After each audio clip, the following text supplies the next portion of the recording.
You're about to go deep with Dan Good. Bobby, man, how you going? Good, Dan. So glad to be here. Thank you for inviting me on this podcast. It's amazing to actually be chatting to you. I mean, we set this up, literally 3 weeks ago. Yeah, probably 3 weeks on set. Yeah. So it's so cool to finally be here and chatting away. Yeah, let's do it. But good. yeah, well, it was, might as well start there, I guess, was, and I think probably the last time we caught up, I remember the first time we met now, and I only remember this the other day. I was trying to think about it when we were on set, but I know we were on Thor Ragnarok together. That's right, yeah. And that was probably one of the first times we reconnected again. But do you remember the first time we met? Yes, vaguely. Yeah. Because those costumes, you can disguise yourself pretty well in those costumes. Yeah. But yeah, I remember when we were on Thor together and just kind of, familiar faces basically all around. And of course, you get to meet people again on other sets. And so you start to make these little friendships as you go. So yeah, definitely it was cool to kind of work with, I guess, people that are in the industry and wanting to get, into it fully. Because prior to, I just kind of wanted to, test it out and see what it was really like to be an extra. And then obviously being, in that environment and learning a lot, I kind of thought, wow, this is quite interesting.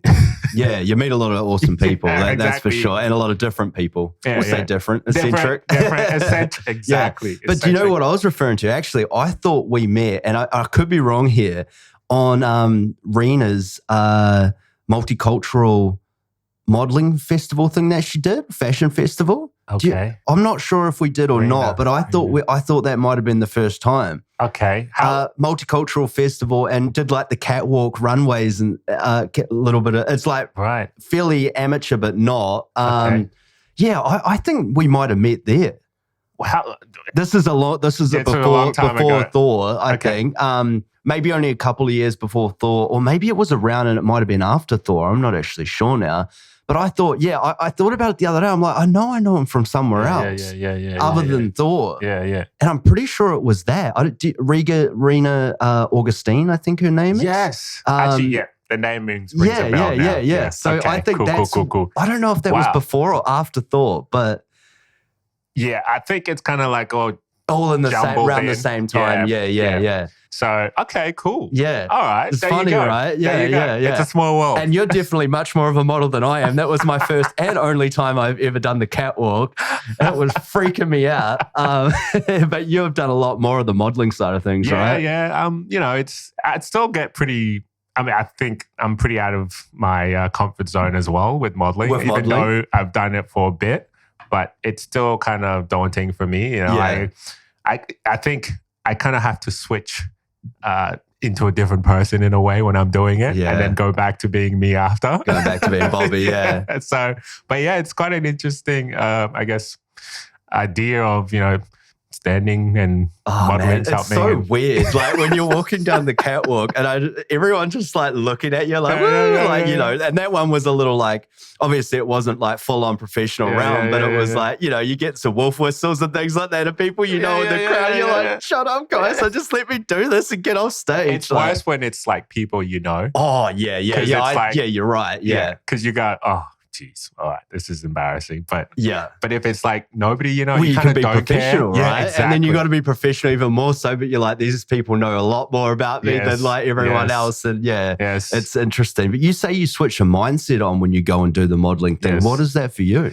Well, I guess for me, it's kind of like, I come off as, I'm kind of outgoing and just, but at home, I'm really sort of just quiet. I like to be, in my thoughts a lot at home. Yeah. But then when I come out, I'm kind of like, just interacting and, getting to know people. So I have two, I guess, different spaces I like to live in. So when I'm out, I feel like I have to bring that sort of, bubbly personality, because when you're with people, you want to make sure that you're engaging.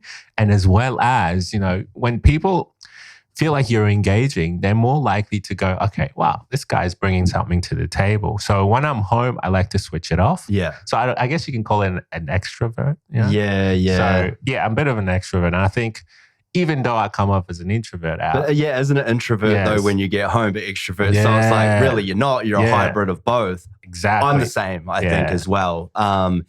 And I think a lot of people are too, right? Because like they'll be extroverts when they're comfortable around people. It's just that some people aren't naturally as comfortable. Whereas maybe you and I, even around randoms that we just meet, it just heightens, right? And that's the beauty of when you're on set. Like you're in like-minded zone with like-minded people and it brings that energy up and you're like matching each other's energy and it just heightens as you go. That's how you meet some really cool people and have some great creative chats, you know? I mean, don't get me wrong. I do like being in the limelight. I think, every sort of anyone who's drawn to the camera or, you know, acting or anything like modeling and stuff like that, they like the attention of, you know, being in the limelight. But it's also good to know that, you know, there's other sides of people that you just don't realize. And you got to be able to switch it off, I think, too, because you're putting that energy out there all the time. That's right. And it's focused and harnessed into a certain area.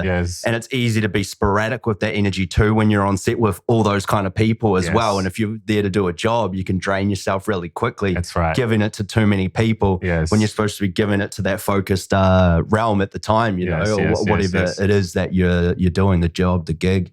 But yeah, you got to switch it off and just recharge a bit, right? And it's like, it's very important. It's something you learn after a few years of being in the industry, or sometimes when you burn yourself out, right? Which I think we could probably. I mean, I could speak from my own examples of stuff like that, but and we have in length on the pod, so people know that. But no, it's a great thing. But it's so for you, a mindset you do when you're modeling, you switch into, because it's kind of. I mean, I haven't done a lot, but it's kind of solo, right? You're kind of like, well, unless you're with someone else, but you're connecting with the camera more so than you are with another person and acting and things like that. So it's a bit different, right? Yeah, in a way. I mean, it depends. You can be a little bit more interactive with the person you're working with. Sometimes I find that's easier. Just because it just relaxes you a little bit and you can kind of have fun with it rather than be like, oh, you know, well, you look here, up otherwise, right? And that doesn't help, like with your breathing and everything. That's right. So I find like when I'm, you know, if I'm doing any sort of modeling or any sort of shoots, if the atmosphere is relaxed and everyone's getting along, and I find I work better under those conditions than if it's like, all right, stand here, all right, look here, and then it's sort of methodical, it's just kind of like too narrow.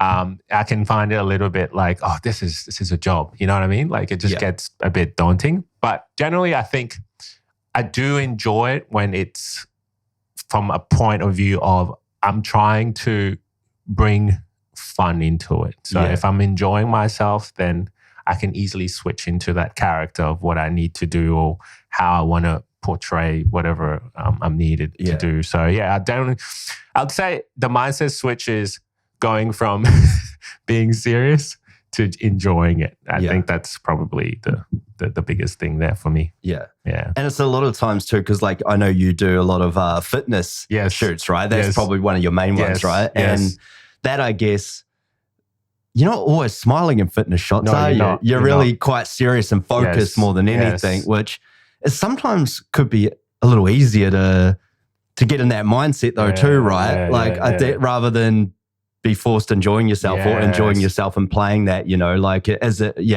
I mean, there's so many different realms to it, obviously, it's quite crazy when you see like some of the chicks do it and so like the poses that they go, you know how they're always, I mean, I admire it. I'm like, they're always like moving and doing different things and I'm like, well, it looks so robotic, but then it comes out so crazy good, man, when you watch those behind the scenes shots of how they do it.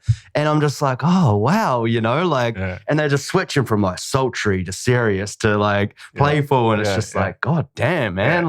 That's... Women are just gifted. They are. Yeah, they can just flow. While men are so rigid. We kind of, you know, we're like posy and trying 100%. To really trying to be masculine.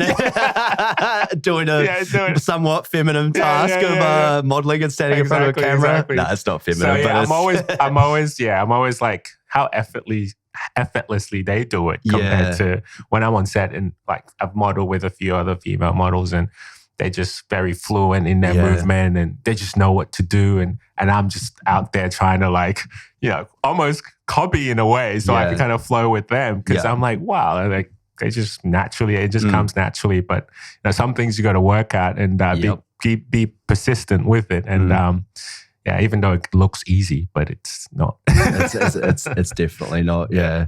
But that's awesome. But so you're doing are you doing your own fitness label, or you're working on that? Yeah, so I do a little bit of everything. I dabble in things, but I obviously a personal trainer by background, and I've been a trainer for about 10 years now. Started off, straight after school really, and got into the fitness industry because I was playing sports at the time, fairly active, and playing soccer, athletics, and stuff like that. But soccer was my main sport, and wanted to take that to the next level. So I played pretty much until I was about 22, and had a few opportunities to go overseas and play as well. But fortunately, I had a few injuries, and that kind of set me back. So I kind of turned my focus from soccer to then going into the personal training field, and trying to once again just build a foundation of strength and mobility and agility for my sport again. And I realized I actually enjoyed personal training, and I realized it's basically a personal development journey when you go on that self-improvement, which I'm very much I think if you're not growing, you're dying, for sure. So that kind of caught my eye, and did that for about 3 years actually at Fitness First in the city. And after a while decided I needed to change. I needed to change things up and shake things up. So I traveled a bit, went over to Europe for about three months, and just kind of traveled around and just ventured out on my own and wanted to explore, being that young. I was about 20, 23 at the time, and just kind of explored. Yeah, it's a good age. And, went over to America as well. My dad actually lives there. So got to visit and, see some family, and then came back. And then I was like, I want to go back. What do? I got to get back there. So, and then obviously personal training is what I do. So that was the natural transition to get into. So got into that and started personal training again, and really enjoying the process of what I left, because I'd gotten sort of bogged down in it and decided, okay, I got to get back and do what I do, and did that for a bit and got bored again. So I decided I got to change something up, and that's how I started Ninja Warrior. So I got into that, and pretty much was hooked right away because I watched the first season. And then I thought, man, like, this is easy. Like, this is the transition for me. Just to like if you're at home and you're watching it, you I think it's much easier than what it is. You almost think definitely like, not. Like, come on, how hard can it be? So anyway, I told my sister, I said, listen, I'm going to audition for the second season. And she's like, yeah, go ahead. You smash it. So anyway, I trained for about 3 months. So, barely any decent training. And just like got out there, enthusiasm carried me through, and she was there as well. I watched the videos this morning when I was going to the gym. Sidelines. And, that was sort of like just a moment in time for, I guess, being able to share something like that with her. Because she's been my biggest supporter from day one. Everything I sort of ventured down, she'd be like, yeah, you can do it. That's got good. this. It's so good to have that positive support, because you don't always have that. Like, and it's quite imperative to have that around you, whether it's friends or family or whoever. And unfortunately, it seems to be, sort of a thing that a lot of people don't have it, man. I know, I always, know my parents that support me and stuff like that, but to push you those extra steps forward too, you kind of got to take it on yourself. But it's so good when you have someone that supports you and can see your talent or what have you, or gives you positive encouragement, and really thinks you're doing a good job with certain things, right? It gives you that boost to go further, That's right. And it really is like an energy transfer in a way of like that positive reinforcement in your life that you're going down the right steps and that you're doing the right thing to get to places that you want to reach. It's cool, man. That you've got that. From that, just kind of gave me the motivation to keep going, wanting to improve. And I was training for my third season and then injured myself. Unfortunately, I got a right shoulder dislocation. And that sort of set me back a bit, and wondering what I should continue to pursue that. And well, before you go too far down that track, probably other people listening don't really know exact Ninja Warriors. Was it created? What is it originally America? from Japan? Actually, okay, right. I think they call it Sasuke in Japan. Yeah, and back in the day, I used to watch it on SBS when it was like foreign. Yeah, and I remember it from a long time ago. Seeing something. So originally, you have like people from different backgrounds. So you have like a martial artist or jiu-jitsu artist or like a, I don't know, teacher or whatever. Yeah. And then they'll come and run the course. Yeah. And their courses are pretty unique in how they sort of ran it. And I think from there, the American version kind of blew up. Yeah, obviously. Yeah, because they put it on network television or whatever, and then a lot more people see it. Everything that the Americans do, they do it big and flashy. So from there, I think it just kind of, they on-sold the idea to other countries, and then there's rights and stuff, and they're making bank probably off the other countries. But basically it's a full-on obstacle course racing. But it's very different each season. Well, somewhat different each season, and each round that you go through. Also, like if you do the heats and then to the semifinals and the finals, right, it unlocks more of the course. It gets harder, and then from country to country, it's a different course, right? And Australia had their first one, and you were on the second season, and I watched your heat and your semifinal. This morning, even though I'd seen them on TV, and I'm like, go Bobby, cheerleader, because you and MJ was on it as well, a guy that I know, another actor that was in Sydney. He was on it. I think the same season as you, I believe. Oh, cool. But so I mean, how was that? Because you obviously completed it. You qualified for the semifinals and guys, if you want to see it, it's up on YouTube, or I may run it on this on the video version of this while we're chatting about it. I cringe a bit every time I watch it because because like not my sister encouraging me, but like just how difficult it was for me at first because I had no idea what I was getting myself into, but as I said, it was just enthusiasm that got me over the line. But I'll leave the. It was good. Like it's good to watch. And it's like when you're hanging off, you're nearly touching the water, and that's because what was it? Is it a jump that you do or a swing or something? Is that right? And then you didn't fall off, or is it? No, I was on a net. So it was part of the obstacle course. Yeah, that's right. Yeah, and it was kind of like you have to go underneath the net. You can't go over the net. But the net obviously is quite close to the water. Yeah. And if you touch it, you get disqualified. Yeah, exactly. And like even a piece of clothing, so like that's why you were shirtless, right? Yes, showing them guns off. I mean, why not? You got to give it. I was like, dude, I was watching, I was like, damn, Bobby's got a chest on him, eh? Yeah. I mean, but that's years of training. I mean, prior to, I'd done some bodybuilding shows as well. Yeah. Men's physique. Yeah. And so kind of already had that sort of foundational background in training. So I just needed a new challenge, and for me, it was that, So that makes it exciting, it was, and my shorts were about to touch the ground, and so my sister was screaming, she was telling you, your pants, and I just kept thinking, that's the last thing I'm worried about. I just want to hold on to this. I'm just trying, not to let go. I'm just trying, and I actually finished like, if you watch the video, it doesn't show it, but like when I was done with the obstacle, I remember just sitting there and I looked around because I thought I was done. Like I was disqualified.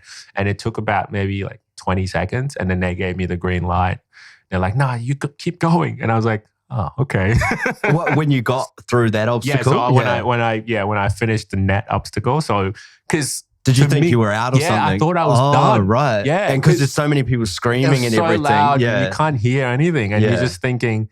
And then I could hear like the energy of the crowd change to like screaming to like, ooh, there was like a sigh, and then I was like, what happened? I'm looking around, and then I just saw a guy in the corner. He's like, nah, keep going. Because it's timed event as well. So it's like, time. So you probably would have qualified a lot higher if you didn't do that time anyway. I would have done it faster, even just. I made a lot of mistakes on the course as well. Well, you did. You got it on your last attempt to go up that wall, which is, guys, if you don't know, they've got like it's a ramp, but it's basically a vertical wall when it gets to the top, right? And it's a ramp. You run up, and then you got to grab on and pull yourself up. And, that's right. Yeah, and that was my first, I guess, attempt. Yeah, right. Because you didn't get to train on it. I didn't get to train on it. Yeah. So I'm just looking at this thing, and I'm like, I guess it's pretty high. Yeah.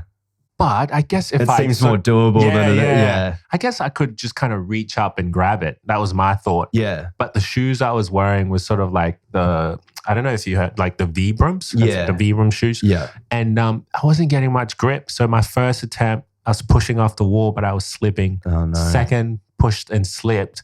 Actually slipped on the third, but the only difference, I guess, was like I had to make it. Like, and you reached it was up. do or die, you know, like 100%. Like, so I reached up, grabbed it with one hand. But it was really, it was quite a moment in time. Yeah. No, that's cool, man. And that was 2018, right? In 2018. And then I actually did a second season again. So I was, but didn't go that far. Myriad of reasons. Maybe my headspace wasn't right as well. And my sister couldn't make that one as well. So my biggest supporter wasn't there. Yeah. Which kind of, sort of, I guess, allowed me to kind of think too much about how much it mattered. And, so I think I put the pressure on myself a bit too much. And which we're all guilty of doing that. Yeah, exactly. So I had to kind of go back to the drawing board and then train for the third season. Yeah. And then that's actually where I got injured. And then one thing led to another. I had shoulder operation surgery and slowly coming back into just normal basic training again. So it's been quite a journey, but glad to just kind of keep shrugging away at it. Yeah. So man. It's good. And that's the thing I remember in that season too, or even the first season, there was a lot of people getting stuck by that vertical wall thing. That sort of separated the men from the boys. Yes. Or so to speak, because there was some females that were really good and made it. But that was the hard one that I think everyone was getting stuck on. But then obviously I've seen since then, like they let you train on the course or like replicas of the courses, right? They have training so courses where I before trained you was start. at Garden City, which is near Westfield there. They have a place called Crank and they've got a little setup. It's not perfect, but it just gives you kind of an idea of what you're going to, I guess, deal with on the course. And of course, not every obstacle, sometimes you'll get to a course and you've never seen an obstacle before. Yeah. So you've got to kind of figure out how to actually... in the moment, which is pretty tough, right? Yeah, exactly. So, but, the basics are always going to be there. You're going to have some sort of a balancing obstacle. You're going to have some sort of upper body obstacle, or you're going to have the wall at the end. Yeah. So you kind of, the longer it goes, the more people train for it and they get better and better. And so it wasn't really... I wasn't familiar with what was on the course when I first ran it, but which you will see. Yeah. At that point, I think for me, it was kind of going back and trying to get as good as I can be to whatever comes my way, I can handle it on the course. And fortunately, I didn't get my chance due to the injury, but that's fine. Yeah. It led me down another path, which, obviously I'm on right now with, building my personal training business as well.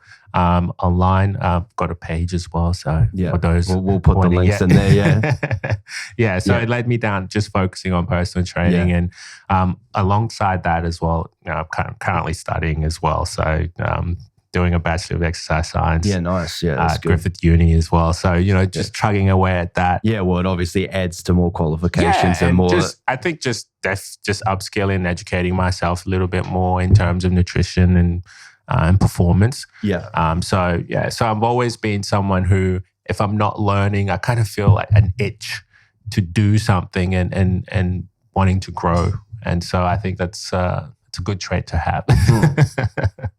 Most definitely, bro. It's an admirable quality. And I think, like you said before, if you don't move forward, you're kind of dying. If you don't grow, it's so true, man, because people get stuck in their ways, with things, and they get comfortable, they get relaxed. But I mean, in saying that, sometimes that's for some people, they're happy with that kind of quality. And that's right. I have spoken about it before on here, but it's just, there's certain type of people that want to push forward, or they're happy with what they've got. And that's awesome too. I mean, I think it's a mindset and maybe the way you're brought up and your environment, just people are different, right? And they want to settle down, have a family. That's awesome. Like, it's a full life for them, And then there's others that are trying to push for a lot more as well. Just because you have a different target, you have a different mind frame, a different mindset. Whether it's thinking outside the box or whatever it is, you want to create a lane for yourself, or you want to be the best goddamn whatever it is that you see, that you dream about, it's an interesting thing about humans, right? Yes. That we're like that. And I think about that a lot these days as you get older. Yes. And you're like, oh, because you put so much time and energy into things. Yes. And you're like, sometimes like, oh, am I, what am I doing? Yes. You always got to have like a reason or a purpose, or like, what am I doing this for? Because if you don't, you're kind of just perpetually spinning there on a spot rather than gaining traction and moving forward, So it's important to recalibrate and check in with yourself about those things too. But you can also overanalyze, which I do with a lot of things. So it is. I think it has a lot to do with, I guess, what you kind of surround yourself with, and what you see as a motivator. Because I'll give you an example. Like if you go to Africa or like I don't know, like in the pygmy bush or something. I don't know if that's the correct term, but like someone who's never seen a Ferrari, right? Never seen a Ferrari. Never seen a Ferrari. Pants, half of them, right? And then you just you put a Ferrari right in front of them. They're not going to know what to do with that. It's from a complete outer space devil thing. Exactly. What is this? Yeah. So I guess mindset change and educating yourself is so important, because then it allows you to take opportunities and make the most of your opportunities. And so I think having a sort of like a personal development program that you're running on your own is so important. Like reading books, listen to podcasts, right?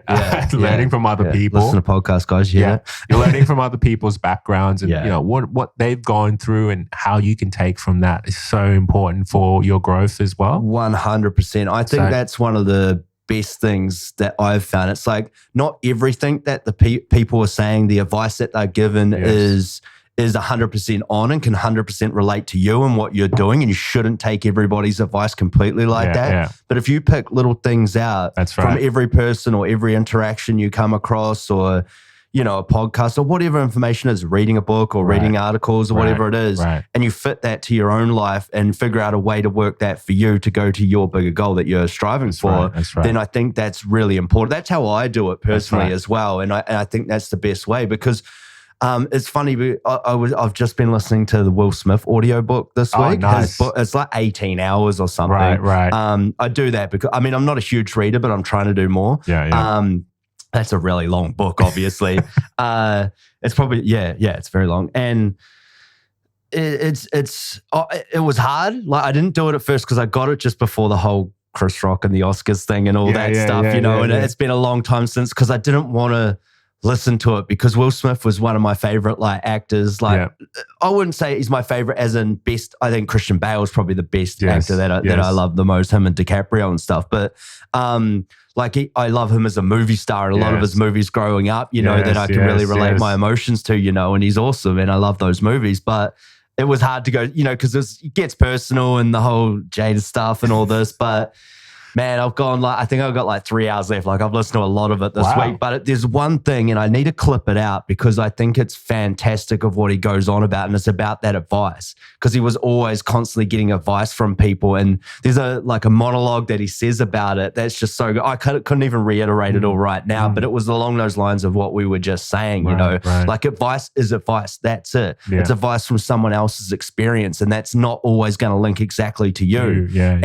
You can't take that as the exact gospel of what is and what isn't, but it's a really good lament that he goes on. But yeah, it's a fantastic book. And I didn't even know that he got a Grammy at 19. He was the first rap artist when it was inducted, rap artist in quotes, because he talks a lot about that. He gets shit because he was a real square rapper kind of thing, and not swearing and not doing anything dark like everyone else was. But yeah, he was the first one to win a Grammy for best rapper, when it got brought out into the Grammys, when they wouldn't acknowledge it, and a lot of host other things. I think you won 3 in the end that I'm up to at the moment, which is quite interesting. But that's always been an interesting contention who wins those ones as well. It's a little political within the industry or whatever. And but anyway, won't go too far down that track. But yeah, there's a great. I'm going to clip it out and put it on my social media, right? Because I really liked what he said. I wish I could remember it right now, but it relates to what we're talking about. What I do admire. Sorry. No. Yeah. What I do admire about him is his work ethic as an actor. Bro, crazy. And of course, I mean, if you're going to be successful at anything, you got to put in the work. But just that drive to want to, do and be the best at what he does. That's exactly what he went down. Like he got the fresh. He had his rap career. They had like a high selling album. He got like $3 million or something from it when he was young, like the first one they put out. And then the next one, he spent like all that money, didn't pay his taxes and stuff, started hanging around with some of the wrong crowd. Yeah. The next album, they just like rushed through, thought they were going to hit it. It bombed big time. Then he got Quincy Jones got him the Fresh Prince. Yeah. And that story is fantastic too. He'd never acted and they just banked on him and that was like a huge success, like number one an NBC show and whatever. And then like, he's like, I want to be a movie star. That's the next goal, you know. And he created a great team around him that helped him get to those places. Yeah. And and it's like he saw Bruce Willis and Arnold Schwarzenegger and Sly Stallone in Sydney at the opening of like some Hollywood, it was like some thing for Hollywood replica Sydney restaurant, like expensive thing. And he's like, what do I got to do to be with you guys? You know, and it's like, it's one thing for America to know who you are, but the whole world needs to know who you are, you know, and go to your movies, you know. And and he like looked up the biggest movie stars at the time, which was like Tom Cruise, and saw like his schedule of what he was doing and like the promotional tour and what he was doing in every city. And he kind of vowed to do like hours more than what Tom Cruise could do, in every city. So that got him to that place. Yeah. But then he figured out that Tom Cruise is just a maniac and he couldn't really do it. So he thought, what else could I do? And he started to just do like free concerts at his movies outside to get on the news and a bigger stage. And so it got bigger and bigger and bigger. And then he started getting like the bigger movies and they just all like, he had a crazy run, man. It's something like the like 6 or 7 movies, like Bad Boys, Men in Black, all that like iRobot, Hancock, Hitch, like all these ones in a row, number one, like 600 million plus, like global box office, like at that time too. Like, you know, it's one of the biggest unprecedented runs. I Am Legend and stuff like that. And then, the one which was really interesting, I was sort of trying to finish up on Will Smith, obviously, but Ali, he did the Ali, met Muhammad Ali and didn't want to do it, but he went there and he's like, had to do it, you know, once he was over there. And it was funny because they got him a proper boxing trainer and he used to train with former champs and world champions with this trainer. And he like bet his ass, you know, down like and got him so fighter focused in these camps. And it resonated with his whole crew. And then they started basically just seeing every movie as like a fight camp. Wow. And that guy stayed on training him, that boxer as well, former boxer. So he started running it like that. And then it was just so like efficient and kept working that everybody had that mentality from like their real estate people that were buying real estate to, you know, all his trainers, his managers, everybody around him were working in that same focus of like a training camp. And that's why they just kept hitting those numbers and stuff as well. And obviously opportunities and a little bit like here and there, whatever. But it's just that kind of thing that he set for himself, dude. It was very inspiring. And like, I was taking so many notes, of like things that can apply to myself to try and get better and try and achieve the things that I want to do. And it's a great listen. It's a great read. Like I'd recommend it to anyone in this industry wanting to do it. And I know obviously you can go on about the whatever, you know, I think there's a lot behind that, man. And you can see it in what he's gone through with his life and stuff. And I'm not condoning the thing. Whatever happens in anyone's life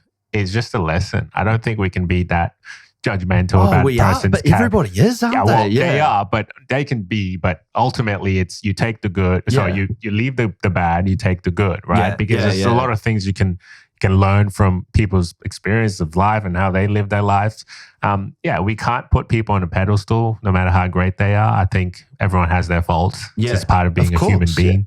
You will make mistakes, especially if you're going after things and you're wanting to achieve things. If you're swinging for the fences, you're going to strike out a few times. Exactly. You know, so for us to be that, I mean, I'm speaking from my perspective, of course, but you know, other people could say, you know, this and that. But I think if you just look at anyone who's trying to achieve anything, it's not an easy journey.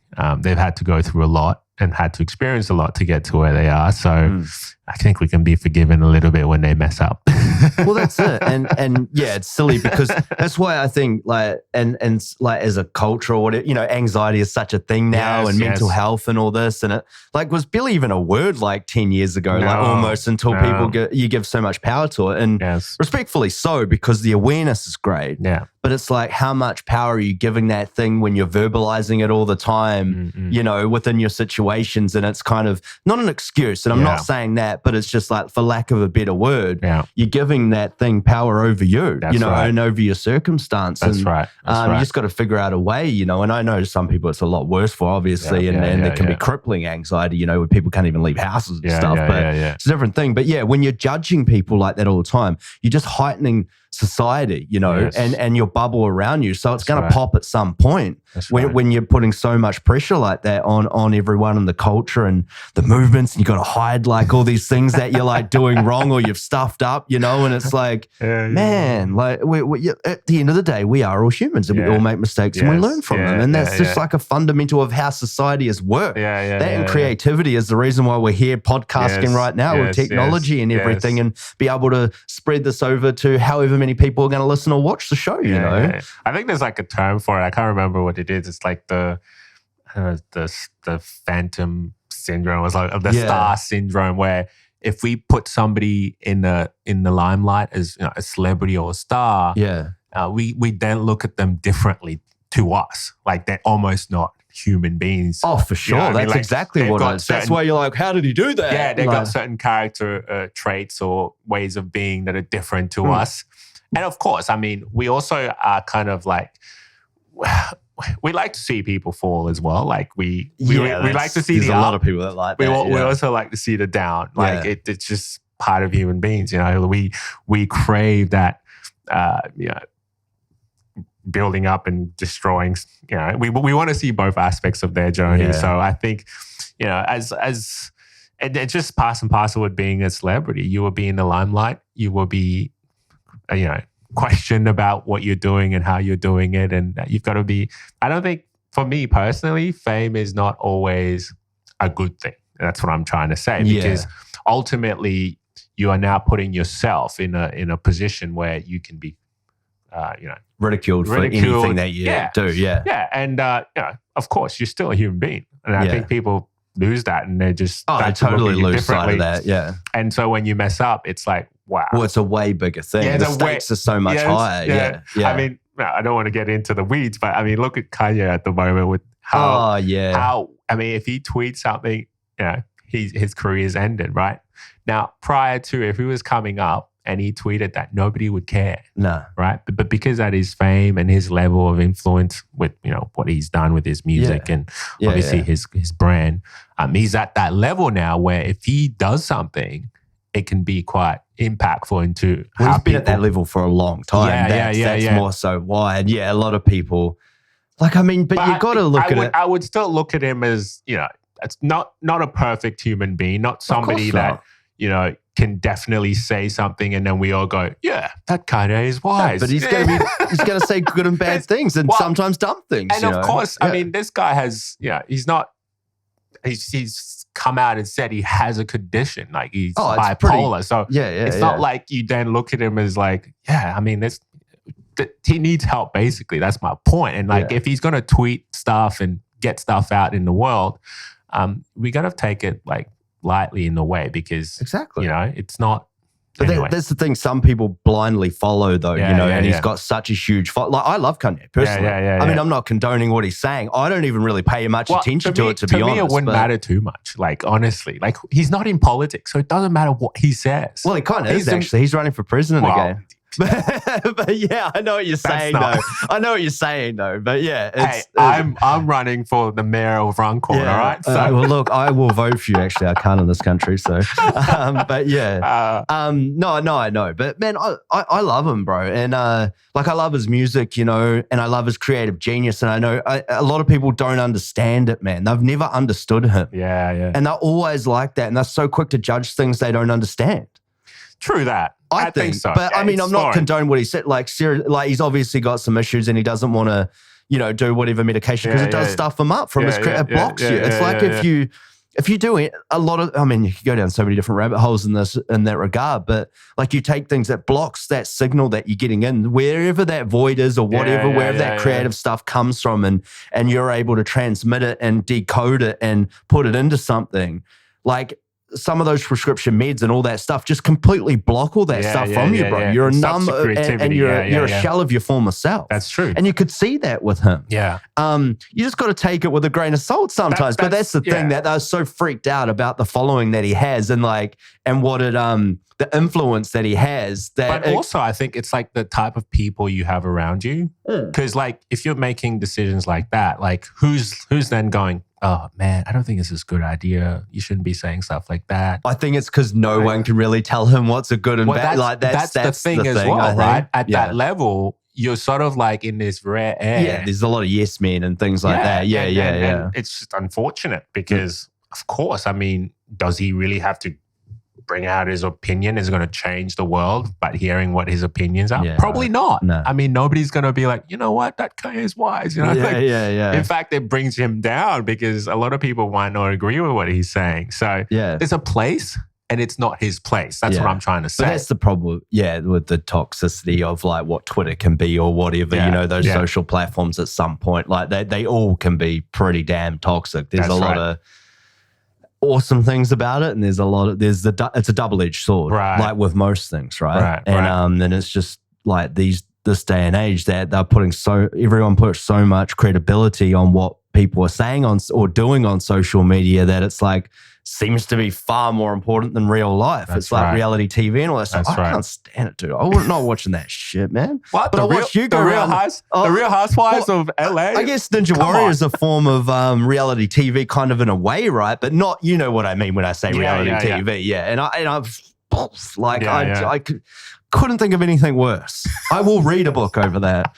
Tell you that. I agree. I can't stand it too. Yeah. It's just like, but people seem to love that stuff. And they can live vicariously. I know. Yeah, that's the thing. Like, and I guess I do that through like I watch a lot of, like, I'm a cinephile, I watch a lot of films and obviously TV series these days and things like that. And there's a form, and I understand that I'm kind of living through these characters sometimes, but I'm learning things about it. And it's also educational for me and obviously the realm that I'm in as well, and a lot of other people. But I do understand that. Yeah. But like, it's like, I've got enough drama in my own life and my own head to want to watch someone else's. I couldn't think of anything worse. Man. But anyway, that's it. Some people don't have a lot of drama, so they're looking for extra drama. And so, why don't they do something better with it? Well, they could. They could. But like honestly, like people say, like I talk to clients and how do you de-stress? And most people have like TV watching habits, or they'll watch a show and that's how they de-stress. I know, I do get that too, because like there's a time where I want to like,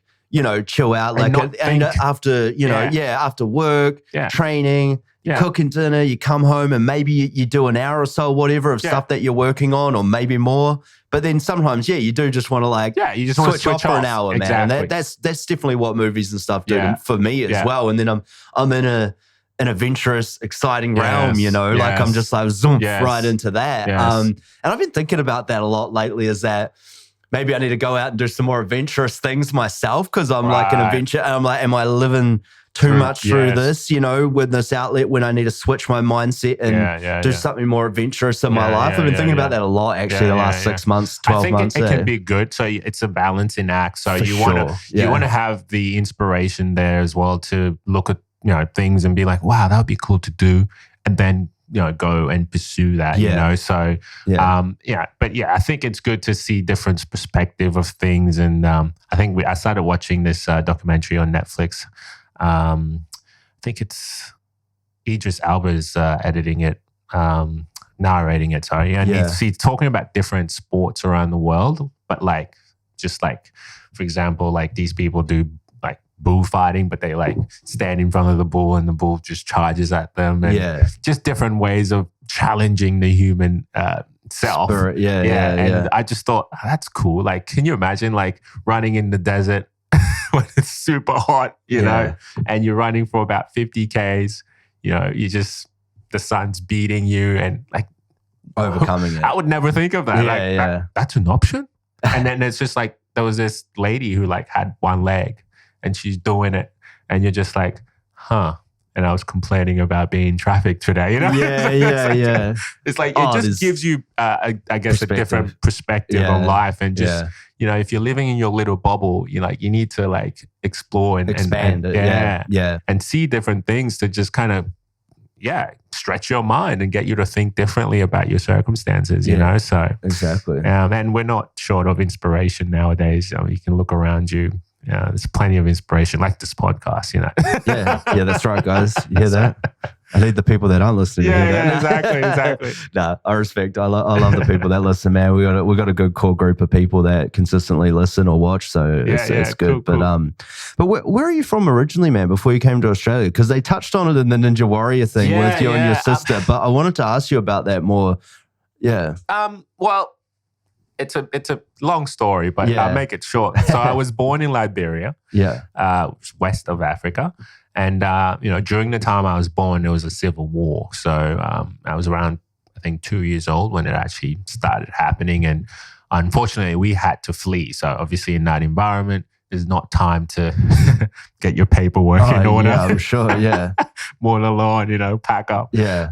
So we had to literally flee. And it was me, my brother, and my mom. My dad wasn't there at the time. So we just had to basically get away. And we ended up in a country called Guinea, which is like even more west of Africa. And that's basically where I grew up. So growing up, I grew up around different cultures and learning how to speak different languages as well. So they spoke French because they're colonized by the French. Okay, yeah. And so, learned French and then the tribal languages and then obviously English as well. So, I was kind of, I guess, a language buff growing up and, love different cultures and just getting to know seeing how different cultures function.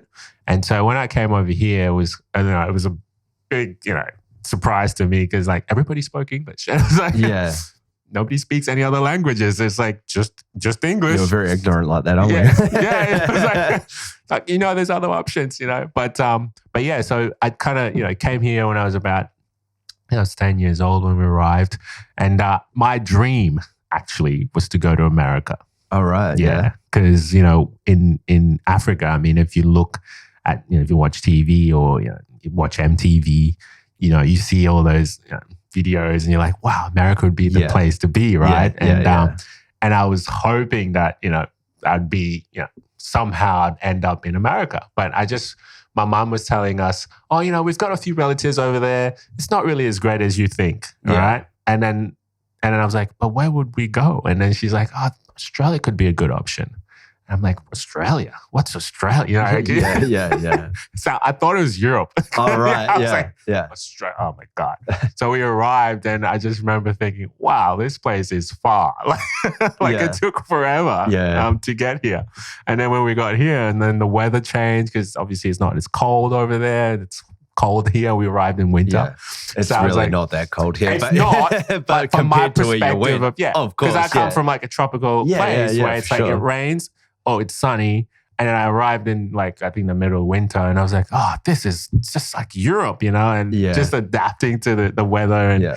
And I was a bit shy as well because I came over, it was sort of like, because it's a new environment, you don't just, no, you got to gauge it. You got to gauge it. Yeah. So I was very shy and the only place I felt comfortable was playing sport, being around, people that we speak the same language of movement. You don't have to talk when you're playing sport, but you're communicating through movement. So I just found like playing cricket or whatever it was, softball, baseball, soccer, whatever it was, that was my place. I just felt comfortable in that environment. And so just kind of built friendship through sports and getting familiar with people and just catching the lingo and how to listening to how people speak, how people operate with each other. My accent was like raw, like it wasn't like this obviously, but just kind of catching what people sounded like. And a lot of people say to me, "Oh, you sound a little bit like, you're American. I'm like, no, I'm not. I actually grew up here. Like, Yeah. And they'd be like, well, somehow you still have like an American twang in a little bit when you speak. And I'm like, oh, maybe it's because I watched a lot of American TV. Yeah, I thought up. that as well, I think, when I first met you. Yeah. So I think just that kind of kept stuck with me the whole time. And but yeah, I mean, it was difficult, but it was also, relieving in a way, because we had left, it's obviously a poor opportunity, like just struggling and trying to get ahead over there. But coming here, we had more opportunity, and we could make the most of it. So yeah, and that's kind of how I arrived, and sport was kind of my thing, and I kept it going the whole time. Yeah. And so soccer, cricket, yeah, but more soccer, like. Because back home, all we played was soccer. So when I arrived, I dabbled in other sports, but I'd always go back and play soccer because I loved the challenge, and just kind of my I just felt comfortable playing that sport compared to anything else. Yeah. Because was that an injury that ended up stopping you from playing soccer? That ended up going you on I had a few injuries. Because that's what. I had a few injuries, but it's mostly ankle and just not resting it, and then and I was doing a little scholarship at the time where we were going to go overseas and play a series of tournaments around America. And they were like, come on board. We obviously will go into a camp, and then we'll train you up, and then we'll head over. And I think it was about 3 weeks before I had the injury, before we were about to leave, and just try to nurse it and tape before I train and ice after I train. But it wasn't, you could see my movement was compromised. It's no good and the reality struck, and you're not going to have the opportunity, so you might as well. Jeez, that sucks. Especially having the scholarship as well. And but of course, I mean, it was just an opportunity. I don't know what would have come out of it. Obviously, because it's very competitive when you're soccer, starting. I mean, it's a global sport, isn't it? It's and huge. over there, I mean, if they're going to offer you a scholarship, like, you've got to be like really good. Like, soccer is everything too. If that's what. So I was really excited by the opportunity, but unfortunately, then I kind of decided, okay, you know what? That's fine. I'm just going to put it on the back burner, go travel, and then just enjoy myself for a bit, because I hadn't done anything.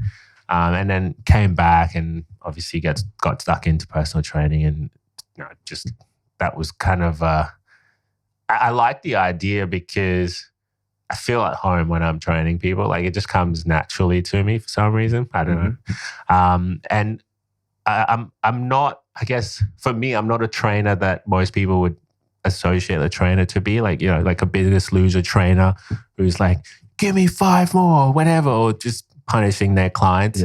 I always try and focus on what the client's needs are in terms of, okay, most people come to you because they want to be relatively healthy, they want to move and not be in pain, right? Of course, they're not going to tell you that straight away. They might beat around the bush and, I just want to lose 10 kilos. And it's like, well, what would that do for you? Like, how would that change your life if you did that? And then, I could, I don't know, fit my clothes better, pick up my kid and not feel like I'm getting tired chasing him around. So that's the main motivation. So I think if I realize if I can get to that aspects of what the client wanted and really hone it in, people are more likely to want to go down that journey of health and want to go down because they know what it's going to lead to. And it's a long journey. And I think people try to condense it in a way where they feel like, if I can just lose the 10 kilos, my life would be perfect. When that's not how it works. Even if you did right now and you haven't changed your habits and you haven't changed the way you look at yourself, not much is going to change. So it's very much it's a lifestyle goal. It's a lifestyle goal. So so I think I love that aspects of training and how it teaches you to learn about yourself, which, you got to look within and figure out what's going on and what are your hang-ups. And, you can't really do that with any other thing. But with fitness, you have to, well, maybe with acting as well, you definitely. I mean, you can use those qualities very good for the introspective nature of what you're trying to go about and achieve, right? In the same sort of way, which I think is important to have that analytical mind to be able to get better. That's true. Every time. and yeah, because otherwise I guess you're just staying stagnant, right? Which was what we were talking about before. So it is important to know that. But yeah, you seem like you run yours kind of like my mate Sasha that does my training for me. Yeah, like it, and yeah, it's just there's a lot of difference between old school training methods of like give me 60 or whatever it is, you know, like I mean, everybody has their style, but that's not my style. No, I think that works too.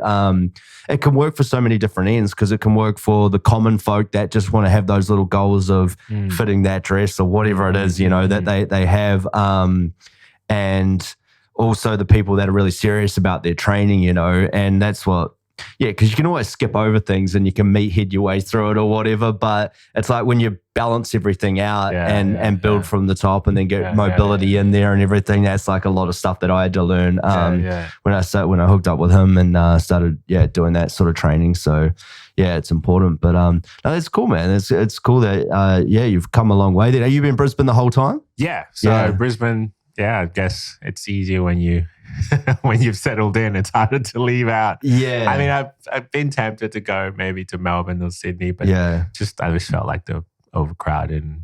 Well, that's the thing, eh? Like, there's always that thought, like it's like for chasing the acting game and other stuff as well as more opportunities in like Melbourne and Sydney and stuff like that in Australia and also like LA or your Canada and things like that for the acting industry, but I mean, now these days with self-tapes and stuff like that, there's a lot more of that for auditions. There's a lot more opportunities coming here too. Yeah. And you're like competing against more actors in all of those places too, which there could be more opportunities. But it's like you really you need to get one or two decent gigs, and then you're just in this different echelon. Like you level up, and then you're more considered for a lot more things that come here. And once you get those things, that's when you can really propel your career. And that's where that Will Smith mindset, that fight mindset of what you're trying to do comes into play, of really harnessing and squeezing all the juice out of like your day to to getting to that place. But that's cool. So I just wanted to ask you a quick question. Okay. Like, what do you do because for me, like personally, routine's so important, and I find like, if you have a good routine, then you're on your way to achieving whatever you want to achieve. Personally, what's your routine like? Like if you wake up in the morning, because you can get a lot of insights into people's routine. By little things. Yeah. So I'd like to know, like, what you do. What's your day in, day out routine? Yeah. I mean, I obviously, I would like a lot more of a flexible job, and I'm working on a lot of aspects of that. But so that obviously dictates the rest of where you can squeeze the rest of the juice out of, that day, right? But like I work full time in a day job. So I'm just like, get up and all, the rest of the, have breakfast and stuff, whatever.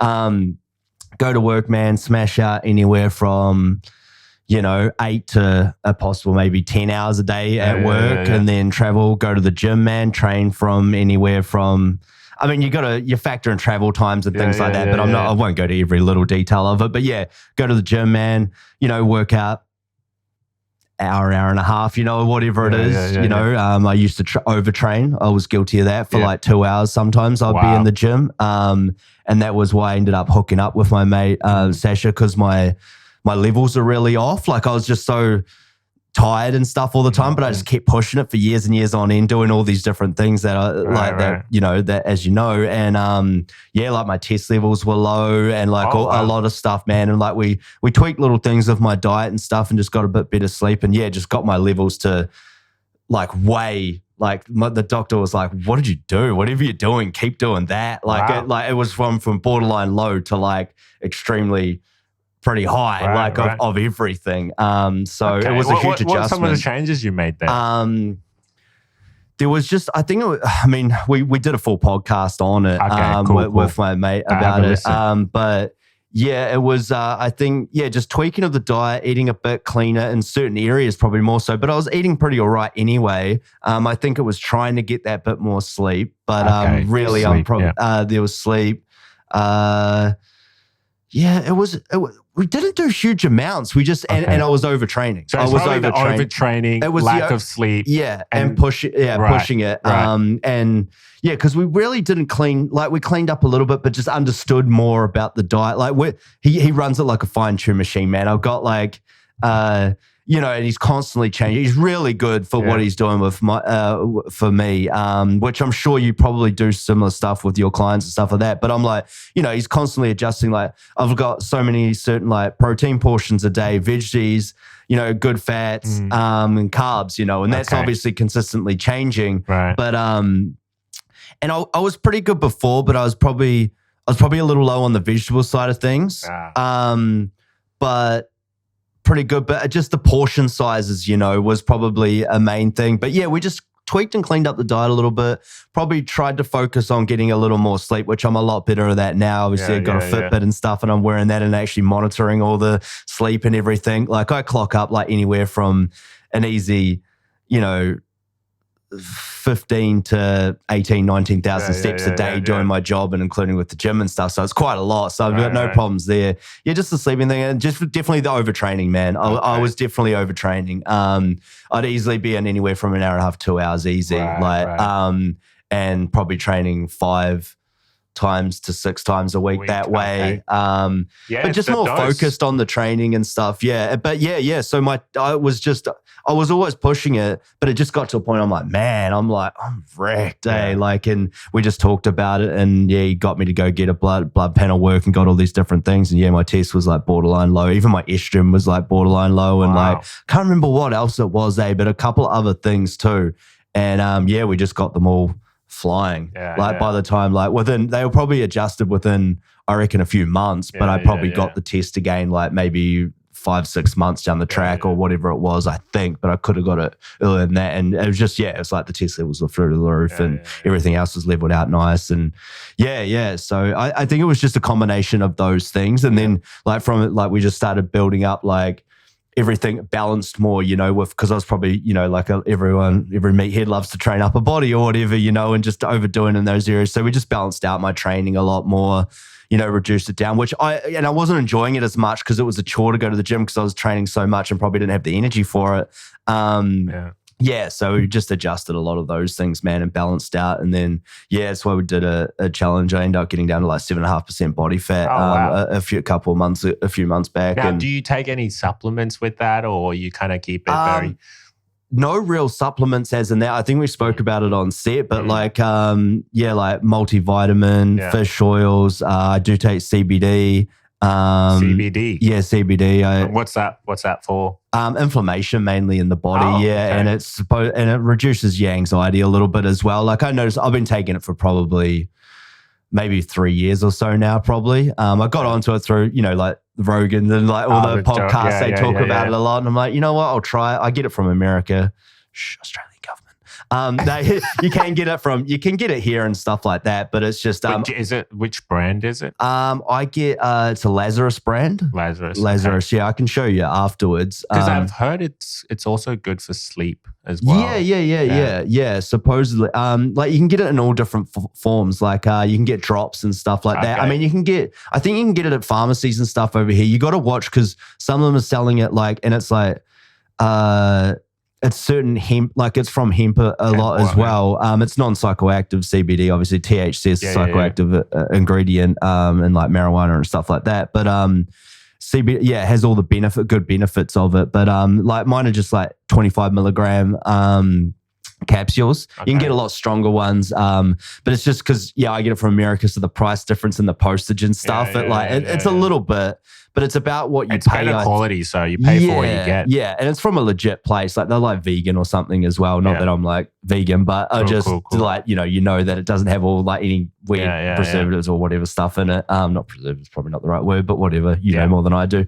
But I've heard it's better for sleep and stuff as well. I mean, I noticed that even the first like capsule I took, I felt like just like like just like a little bit of like 10% calming effect of like of I think the whole anxiety thing. I shouldn't say it, anxiety is the thing, but I did felt that relief. But and I felt just inflammation in the body and stuff like that, like a little more relaxed with it and not as sore and tight. But I've like cycled off it before and I've like ended up because, you get it so used to it and unless you want to up your doses, which is going to cost you more money, and just being with the difference in the dollar and stuff, that's all I'm taking is 125 milligram capsule a day. Okay. But if I was in America, I'd be taking probably 100 milligrams a day, to be quite honest with you. But you can get it so many different forms, man. You can get like ointment rubs, you can get creams, for like muscle aches and stuff. And you can get like CBD tape, man, to put on your joints, bathtub soap, like it's so many different things, man. You can get it. It's the wonder product. Well, I mean, a lot of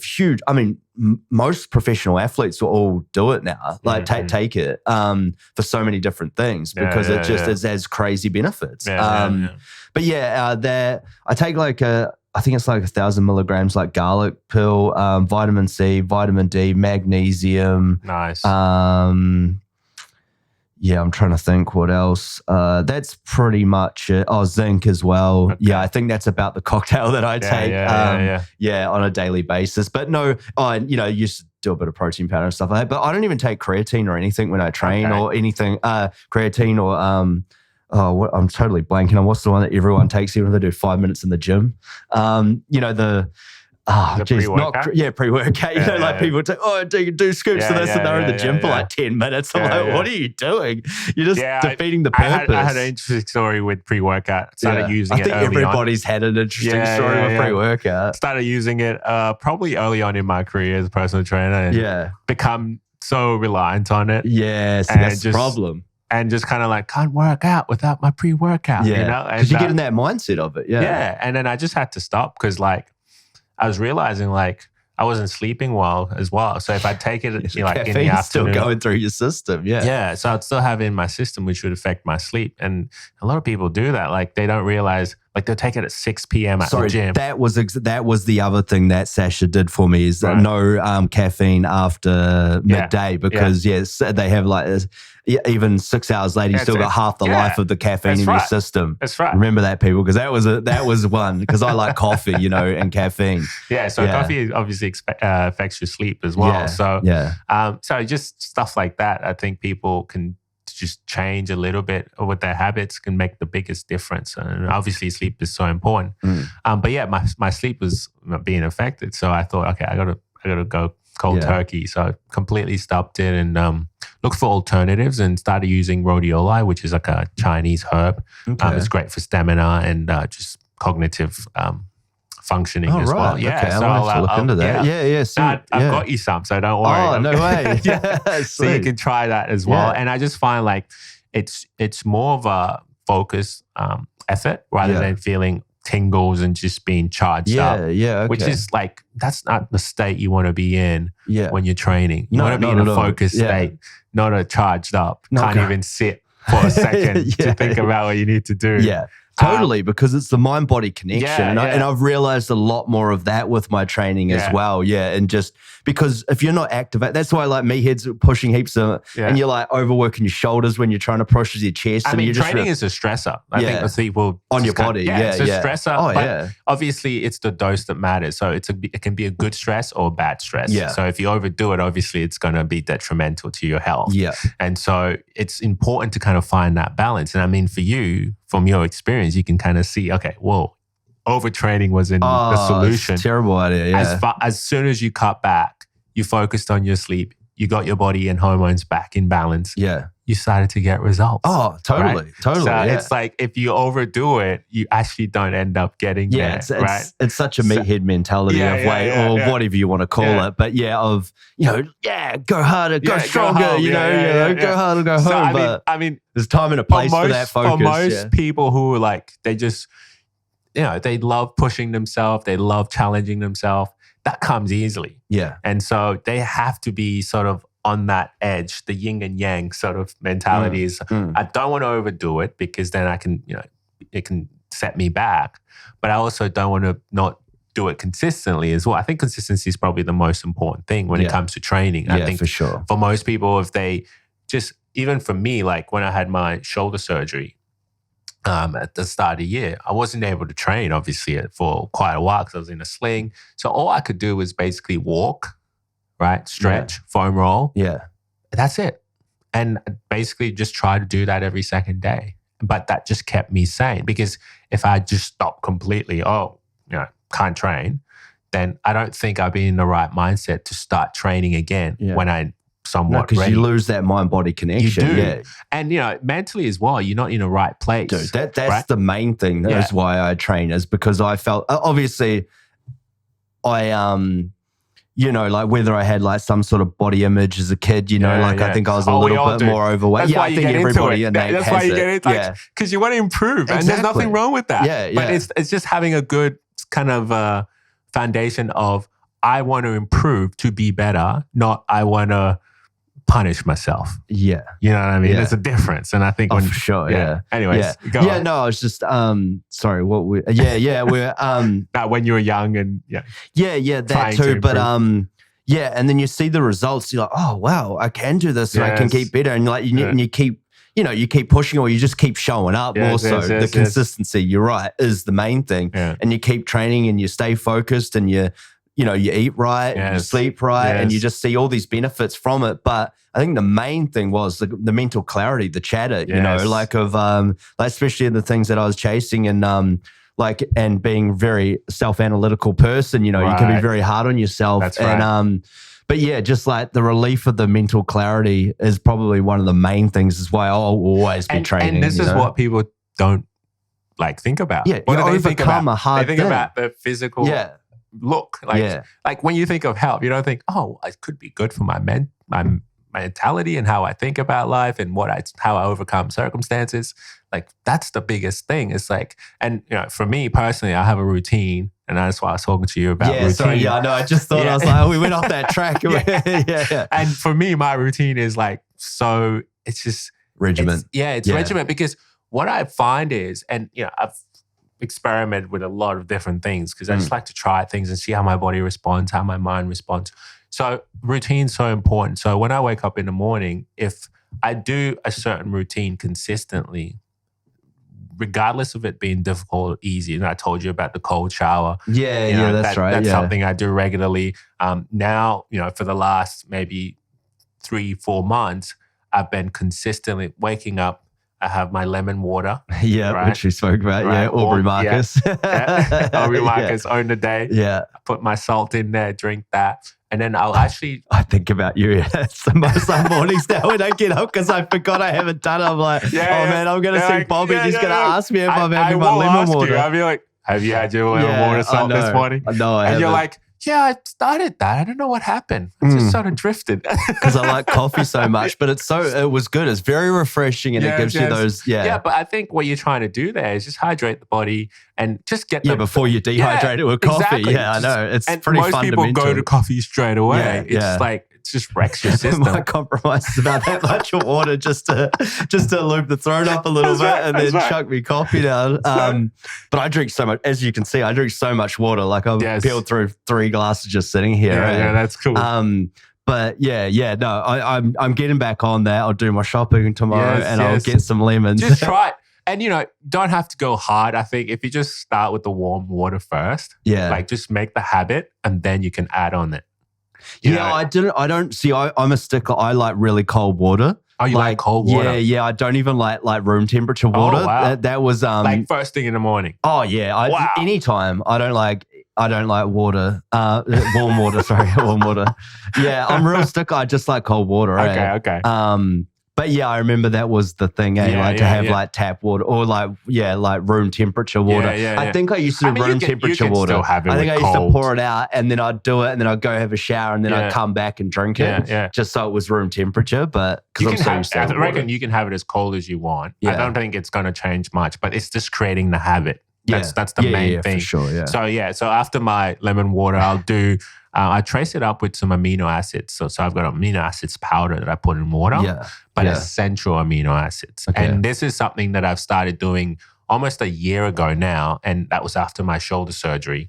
It was recommended to me that the importance of essential amino acids, pure essential amino acids for recovery, as well as just your overall function as well, and muscle preservation, and just keeping your body intact, because ultimately our body functions from amino acids, right? Yeah, okay. Of course, we get I don't know a lot about it. Yeah, that's one thing I have heard that people take that I never have. Yeah, I mean, there are other essential amino acid tablets on the market. So you can get, I used to use the tablets. They just taste terrible. So gross. So this one that I use currently it's like wild berry. I put it in water, stir it, and then just down that. And it's best on an empty stomach because it doesn't have to compete with food. Yeah. And the beauty of that is your body can absorb it more effectively. Right. And it's the purest form. So if you think about when you eat food, right? So you eat steak or chicken, your body has to break that down, assimilate it, and then take out the amino acids that it needs to then, do what it needs to do. That takes a little bit of time in the process. So you've got to work through, and there's going to be some byproduct that it has to get rid of, right? Yeah. So you're getting that zap straight away. Yeah, it's like a pure form. It's in your bloodstream. Easy to break down. And, there's a lot of research because I look up articles and stuff, especially if I'm using a new supplement. I want to find out what's the real benefit. And there's a lot of research on like depression being linked to low, I think it's dopamine and melatonin. So these basically are hormones, right? Yeah. What does your body use to make hormones? Like it comes from amino acids. Yeah, okay. So just having general intakes of quality amino acids changes your perspective. Like it just blew my mind. And now I'm like, that's what I do every morning. Yeah. Regardless. So do you notice the benefits, do you think? Or? 100%. Yeah, right. 100%. And like, obviously I wasn't taking it before since my operation started taking it consistently. And just, first of all, so I wasn't training as much. And you can tell when you stop training, like things just shrink, right? Your muscles shrink because you're not using it, right? Yeah. But I was relatively able to maintain my muscle mass throughout that whole time. And of course, nutrition-wise, I'm kind of aware that, you want to aim for a good quality amount of protein each day with each main meal. 30 grams is ideal to try and maintain. I think a lot of the time, the way we eat through society, it's very much carb focused. So a lot of So it's hard for us to get our protein intake, right? So if you just change the way you look at nutrition, just like if you change the way you look at anything, improve your results. If you change the way you look at food, and I always give this vision to my clients, like if you just imagine your plate, right? You've got your plate in front of you. Half of your plate should be protein serving. Easy. Now, it doesn't matter on the protein. If you're vegetarian, maybe have some eggs, maybe some beans, whatever it is, right? And then you've got your fiber in the form of vegetables, can be the quarter plate. And then the other quarter, you can have some quality starches like, sweet potato or rice. I love my sweet potato. Rice. Apparently, sweet potato is the most satiating food you can have. Most what, sorry? Satiating. So it fills you up.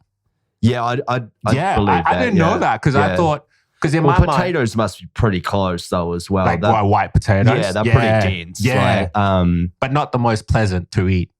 No, had that argument with my mate Damo who's been on the podcast. He can't stand sweet potato. Like he abuses me and his wife like it. So and we get it like when we're having a meal or whatever. And he's just like looking at us with disgust. I'm like, bro, I don't know what you're talking about. You're the weird one here that doesn't like a sweet vegetable. Vegetables don't taste that great. And he all like loves broccoli and stuff like that. I'm like, I don't like broccoli, but I'll still eat like half a stem at night. Like to get my vegetables. I think a lot of it has to do with your palate as well. It does, and growing up. Yeah, and growing up. And I like sweet things, but definitely sweet potato is one of my favorites. There you go. And most people do like it. But I'll meet the odd person who just hates the like pumpkin, like anything. So I'm like, what are you talking about? These are the best vegetables going around. Growing up, I hated watermelon. So I did not like watermelon. I just thought it was the grossest fruit alive. I wouldn't touch it. Yeah. But now I eat it. Okay. But eventually I had to like slowly accustom myself to it. But I can, which you can understand, do, like because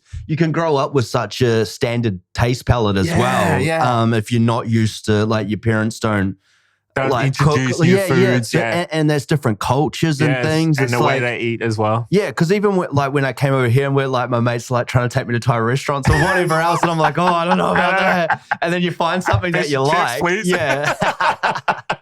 And you find something you like and you're like, oh yeah, I'll just get that. And you get it all the time. And then, man, but slowly but surely I've been very experimental with my foods. Like last night I went out and had Vietnamese and it was beautiful. And I have Thai all the time, you know, and all these different kinds of, Italian I love. That's the beauty of living in Australia. We have so many options. So much good food, man. Good. And there's such a variety. Yeah.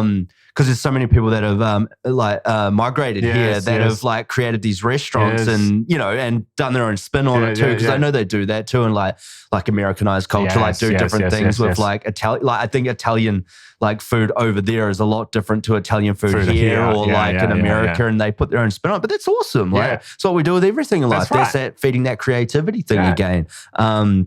But yeah, it's just people get used to that different thing. But yeah, sweet potato is fantastic. There's another good one that we get. We don't really get it too often here, or it's like quite expensive if you can. But kumara, it's like sweet potato, but it's more purple than orange. I think I've seen it. Is it like it's a round or it's sort of? You can. Is it like yams? Sort of, it's in between. It's like it's quite sweet like that as well. It's kind of in between yams and sweet potato, but yams are terrific as well that you don't really see too often taro. Here. Yeah, taro's more like an islander thing, I think. And then kava. Oh, you like kava as well? I've had it a few times. Yeah, we used to randomly do like days or nights of it, like with some people that I used to live with. Sometimes you just get amongst it, man. It's pretty disgusting. I've never really had it do like the great effects that I've heard about. What's it supposed to make you like relaxed? Is that it? Yeah, it's supposed to relax you in your body and you get like a sort of body stone type of feeling, I think, supposedly. But I think it just like numbs you, relax you. And I think you're supposed to kind of hallucinate a little bit, or like it's got like hallucinogenic qualities, I think, to some extent, I think. That's from what I understand. But yeah, I've tried like Fijian kava, Tongan kava, Vanuatuan kava, like different. They used to have it back home and we used to get it like in a sock and like drain it out with water. Nice. And it tasted horrible. But yeah, it never really did. It goes back to culture, right? Yeah, so this is what the culture. Oh, they have ceremonies and stuff and they get on it. They go deep. Yeah. So eventually if you drank it for like years, you'd be like, it's probably nothing. To them. But it's a more of a ritualistic thing. That's right. And I think that's the important thing. Once it becomes a ritualistic thing, then people are more likely to go, okay, this is what we do. Or they just, it becomes a natural way of being. Anyway, going back to routine. Yeah, routines. So I've had my amino acids. Yeah. And now I'll do a little bit of foam rolling. Okay. On various areas. You're so dedicated. But I mean, it's not, okay. You can look at it as dedication. No, or you can look at it as discipline in the form of getting ready for your day. That's kind of for sure. Like whatever comes at me, once I've done that, I just feel like I can handle. Now, of course, I might not, if I forget to do it or I just run out of time, which is always an excuse because you can always make time. Yeah. I always that was to be my excuse. Yeah. I feel the difference. Like I'm like, I know what you're saying. Yeah, so I can kind of, because it's like once you're functioning at your best and then you're subpar for the day, you know, like something's not quite right? So anyway, so once I've done my stretching, I've done my for stretching and then foam rolling in that order. And then I'll do, a bit of hanging now that my shoulder's coming good, do my exercises for rehab stuff. And then I'll do 20 burpees to finish. Yeah. And, I started at just like, I remember the first time I did it after my shoulder was coming good. And it was so difficult. Like, I just felt like I was just gasping for air at the end. It was only 20. It wasn't that. Yeah. But it was like, that's how unfit I was. Yeah. But now, like today I did 25 because I've been doing it consistently every morning. And I'm just, adding 1 or 2 more every time I do it. And when I'm done, I'll go have my cold shower. Right. So straight after that. Yeah. And then, that kind of sets the tone for the day. So that's kind of how, but the thing I realize is when I do it, it sort of mentally prepares me for whatever else I've got to do for the day. It's like, because it's like, you've done something that's a little bit hard, a little bit out of your comfort zone. Obviously, maybe I could have skipped it today. I don't have time. You make those little excuses. Yeah. But if you say to yourself, I've committed to this, I'm going to do it.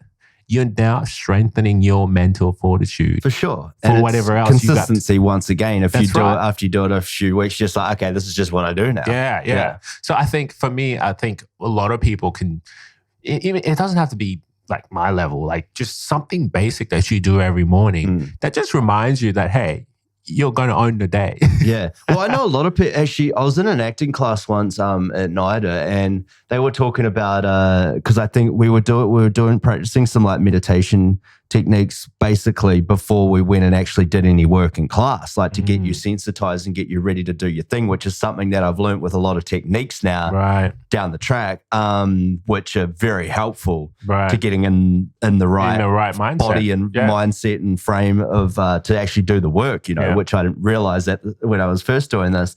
And they were going on, about like they get up and stretch in the morning, and I was like, you guys are crazy. I don't even know in what world I want to do that.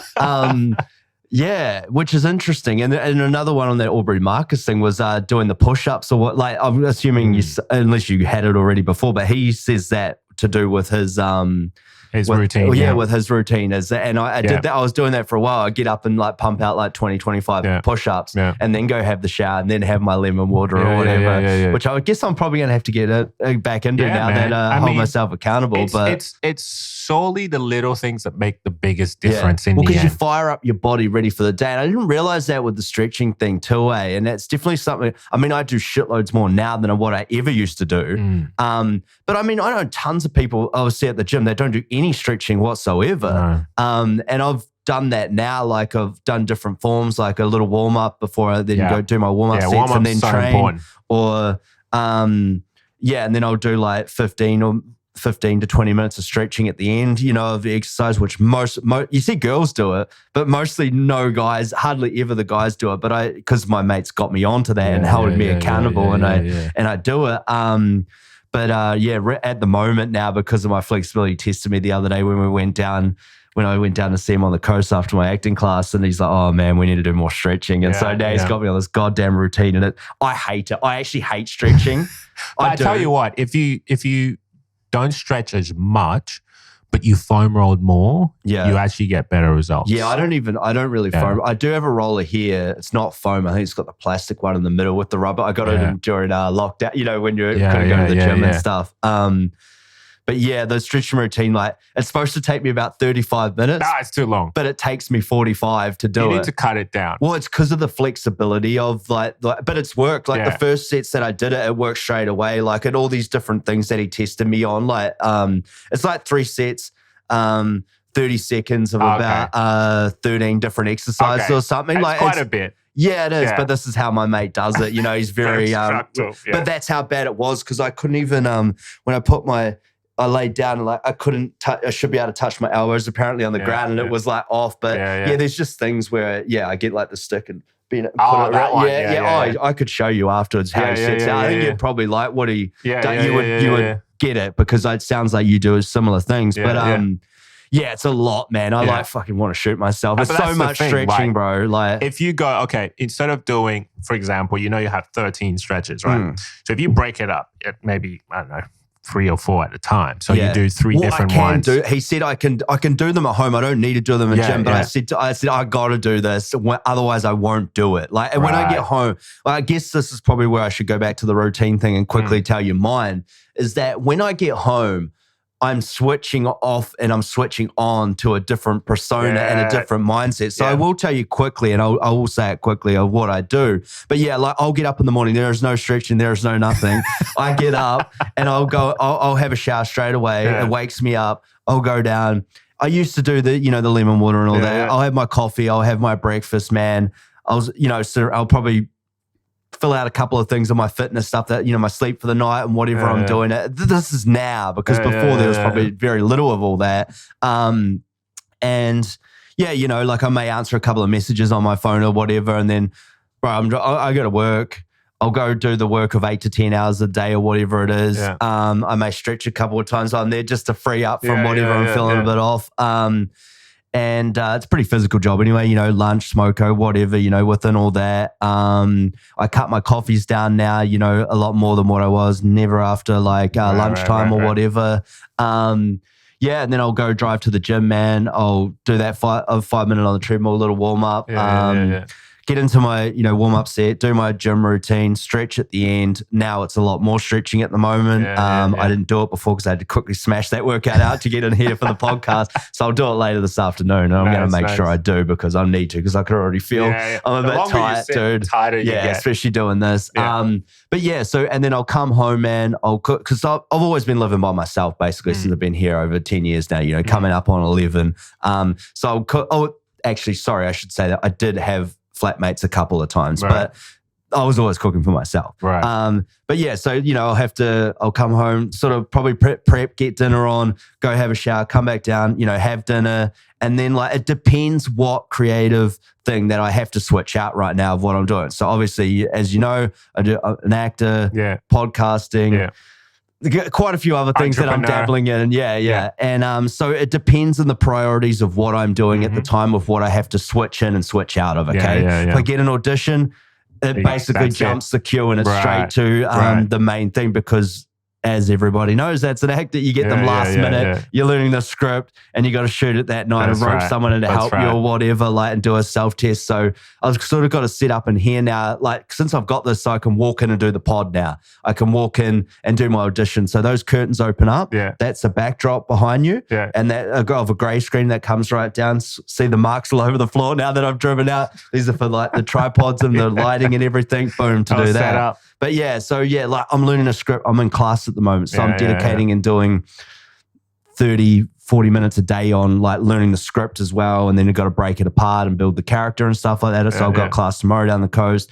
So it depends on what I'm doing. But I'll probably have about roughly 2 hours there where I got to utilize, right? Before I got to go Fitbit saying I got to go to bed now, I got to get my sleep. I really only get 7 hours is functional and optimal sort of for me. But if I could get more, it would be better. But, you got to be tired too. So I'm going to bed I should be going to bed about around 10, but it can be quarter past to 10:30. And then I'll get my 7 hours in before I got to get up basically and go to work. But where it's probably between more so 6.5 to 7 hours is where I'm getting. It varies, right? Which it works. But so yeah, man, it depends what one I'm doing, what I'm doing there. So so if I've got a podcast to edit, that's going to take me a couple of hours. So there's my night of editing the podcast to get this out, which will be what I'm probably doing by the time I get these audio files back. So that's the thing, I'll do this now,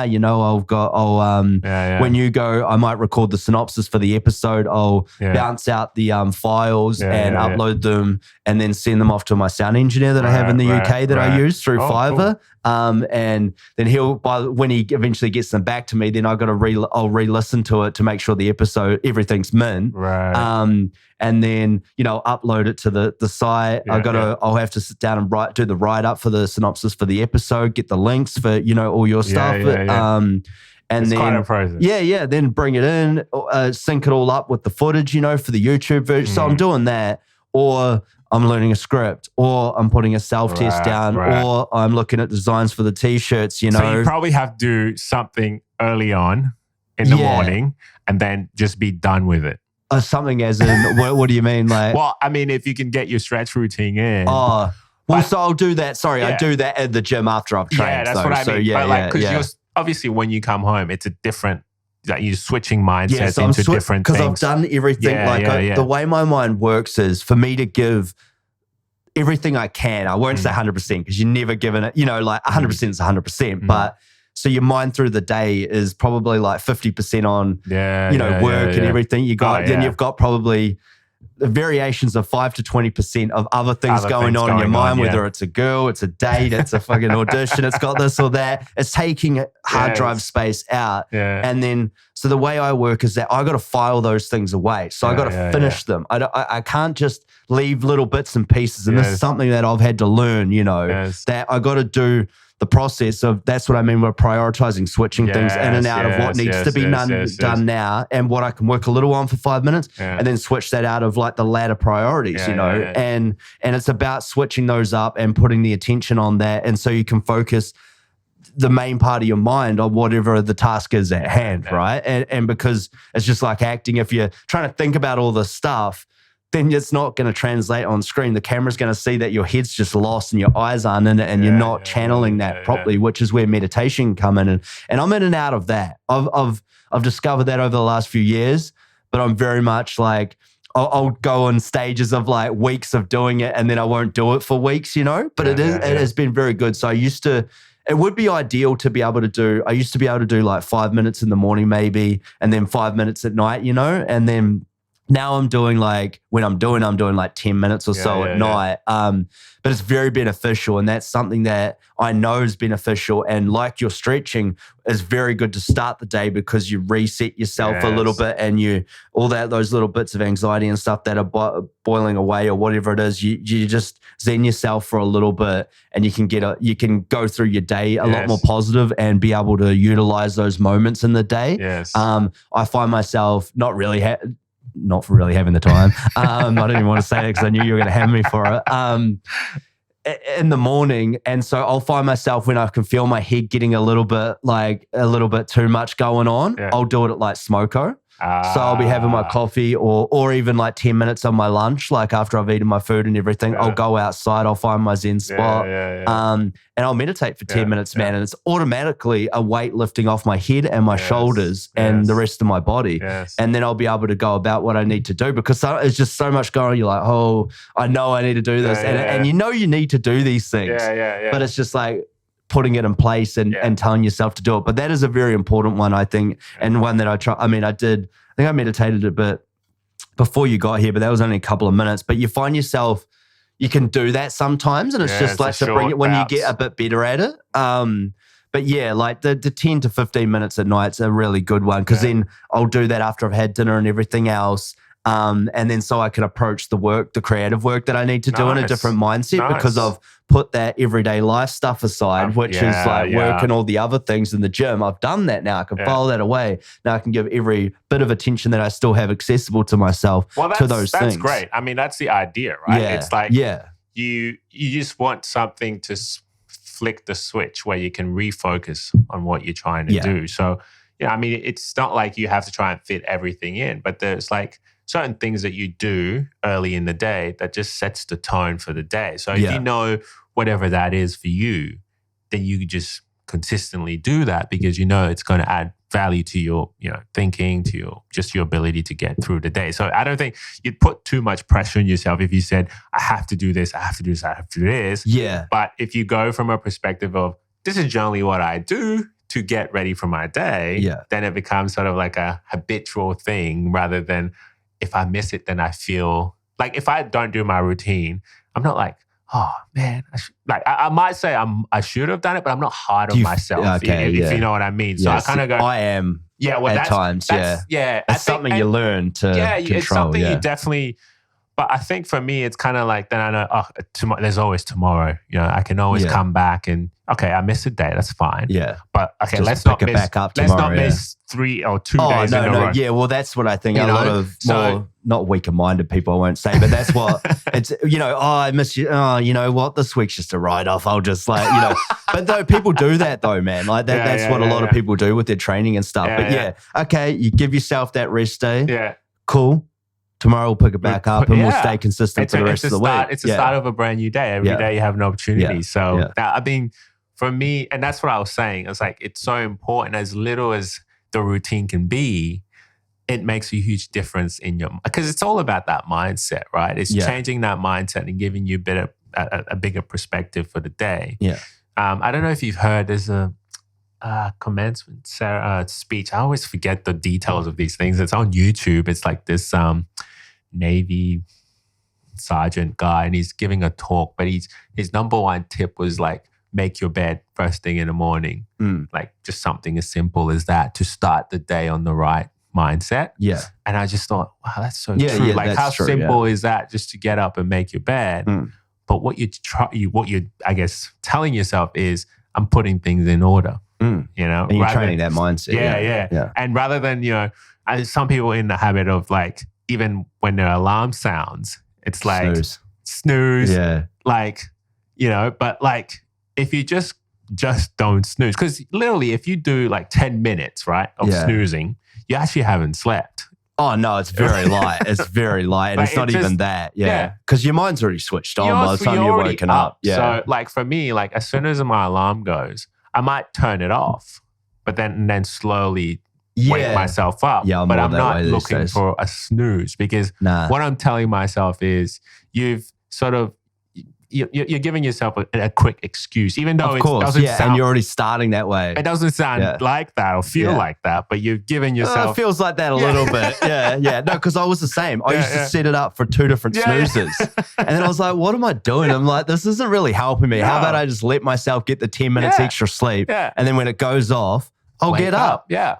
Or I'll like, oh, okay, yeah, cool. Like, okay, I better get up. Yeah. Like, and and that's what I do now. But it's just these little things that we realize to optimize our time, right? Yes. And our bodies and our minds to achieve the things we want to achieve. Exactly. Yeah. Especially if you're a go-getter. I mean, most people are trying to do their best at life and create options. And at the end of the day, it's the inner work that makes the biggest difference. And I think people kind of get lost on that path, and they kind of think, oh, they just need to make it big here. And no, go for it. Achieve your goal, but think about your self-care, I think is probably what I'm getting at. Is because that's the most important thing, because you don't want to get there and feel like it wasn't worth it. Yeah, you know for what sure. I mean? Because nothing maybe worse, you sold your soul or something. But yeah. But you got there with the ability of, you feel confident in what you've achieved, and you have balance. I think balance is obviously you can't always be in balance. There'll be times where it is key to But I think there's certain things that it's important that you're in balance with. For example, hydration, like something as simple as that. I mean, if you're not drinking enough water, you're out of balance. Your body's not going to function, right? That's important there. Sleep is a balance. Like you can't not sleep, because then things are going to be going downhill for you. Nutrition. Yeah. So I think there's the fundamentals that are very, very important for as having balance in your lifestyle, and that's what makes the biggest difference in the long term. Yeah. So anyway, you can see I'm passionate about this stuff when it comes to training. It's something you said before too. Is what I had to change a mindset that I realized I was doing too. That I think I either heard on an audiobook or a podcast. It's how you say the things you say. Like, I have to go to the gym. I got to do this. I got to do that. I was like that for a long time. Then I was like, oh man, I'm already setting myself up for failure with my mindset. You know, it's like, okay, time to go to the gym. I'm going there to do this. Cool. I'm going home. I'm going to cook dinner, and then I'm going to do this audition. I got to go to the gym. I got to get this in. Then I got to cook dinner, and then I got to do this audition. You're already setting yourself up in an odd way mentally to not be in the right headspace to achieve the most out of that situation. I want to.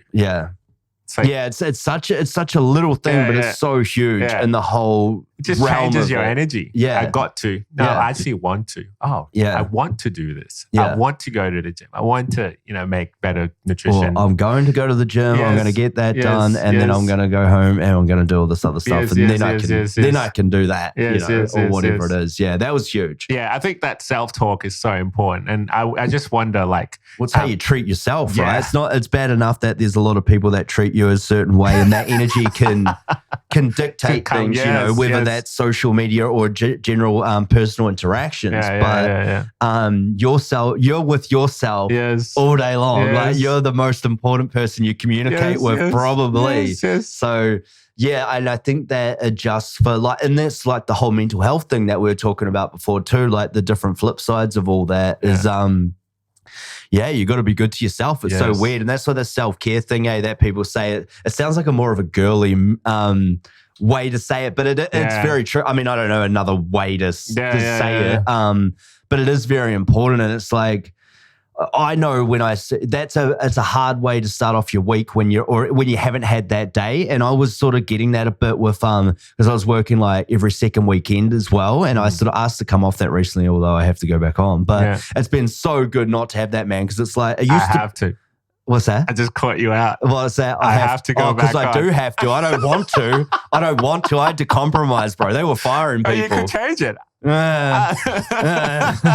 That's one that's... I don't have to, but I choose to because it will lead to this and this and this. I chose to them talk... No, it is what it is, man. The little bit more money is all right, but it used to be a lot. It used to be only like half a day of breezy work. Right. Then they switched it like, a year or so ago to full days of it's the busiest day of the week and it's ballistic. Right. We don't even have a lunch break because we want to get out of there. So like it's just, it creates a lot of, because you don't get that time. You're sometimes doing 7 days and 6, for the week. And then you only have that one day and it's so hard to fit podcasts in or to do any acting stuff or to have a good bit of fun and go hang out with your friends or do all the chores you need to do, man. I tell you what, it's all perspective. It's if you look at it as a season that you're getting through, then it's less daunting. I think we somewhat put a lot more stresses on ourselves about how we look at things, you know? Like, for sure. Obviously it sucks because you can't do this, you can't do that. Yeah. But if you get through it, it will lead to you doing this and this and this. Yeah. Right? Oh, well, that's the way to justify it. It's like, I get this extra money, which then I can in turn invest into myself and into my career and I can go do more acting classes and stuff like that or whatever. And how kind of, that's more freeing in a way because then you're not so bogged down by the, I'm missing out. Well, it's how I've had to justify still working a 9-to-5 job that I don't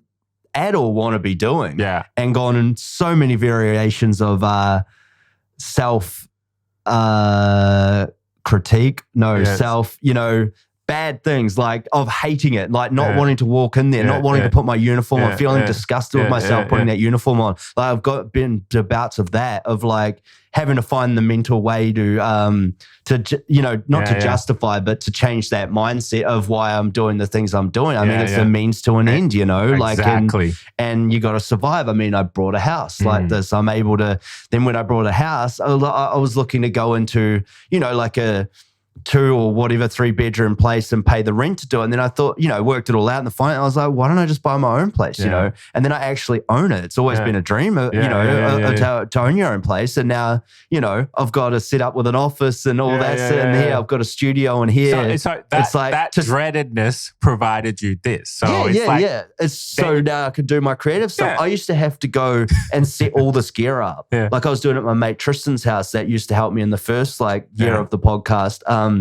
And each time it'd take like an hour or so to set everything up, and then everything's always a little bit different. And you got, like a little, you can just get little glitches and stuff with the audio equipment or whatever. And you're always dealing with something, even if you put it exactly how you did it before. But having the shirt just been walking, like you come in, hey bro, let's go. Like come up, I've got to set up pretty much or frame up a little bit and away we go, and then, it just creates what used to take like 3 to 4 hours to do an episode. Now I may, just to shoot the thing. Now I can do it in a couple, and it just, it just cuts that time down. There's obviously, like I've said about it on the pod before, but it's like it can take anywhere from 7 to 10 hours to do a full episode of everything, of all the work to get one out. Right. It can take that long. Sometimes it could take even more of that because when I had a mate helping me and he had his full cinematic set up with which some of the episodes are on YouTube like that.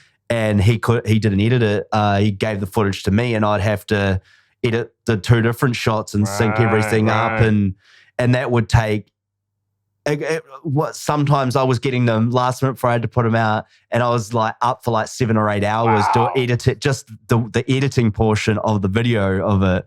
And I was just like, oh man, I can't do this anymore. Like it was full on, But I'm still trying to build a team. I think that's been the number one thing for me, and then I realized with especially listening to this Will Smith book that I've known for a long time. And what every successful person will pretty much say is that had the right people around them, a good team that they've built. And that's the one thing that I have struggled to put together. Right. I know a lot of creative people that are great but they're doing their own things too. And I hate asking people for help too. Right, but I will be one of the first to say, dude, I'll help you. Like if you need the help, let me know, it's a thing. But building that team, I think is paramount for me to be more successful in the endeavors that I do. That's sort of like, I mean, you can only do so much, as I say, with squeezing all that time into your day. But I think that is the thing to take it right to the next level and beyond, if you know what I mean. It's like, it was great for Will Smith, and all that. But there's a lot of elements of luck into it, like to luck yourself. You create your own luck. You do. And the opportunities. That's what they say, right? Yes. Hard work and opportunity. Luck is when hard work meets opportunity or something like that. Yeah. That's it. That's what I was trying to get out. Jesus. See, he did his stretches and he took his amino acids. That's why he knows. That's the secret, man. Oh, it sounds like it. But yeah, man. So yeah, it's I think, and a lot of what we've talked about is like optimized performance within oneself, right? Yes. And one person that is really big on this that I found really interesting. Do you know who Rob Dyrdek is? He used to be a pro skater. He has that show Ridiculousness on MTV, like the only show that basically runs MTV now because they barely do anything. They're on like their 20 or something season or plus.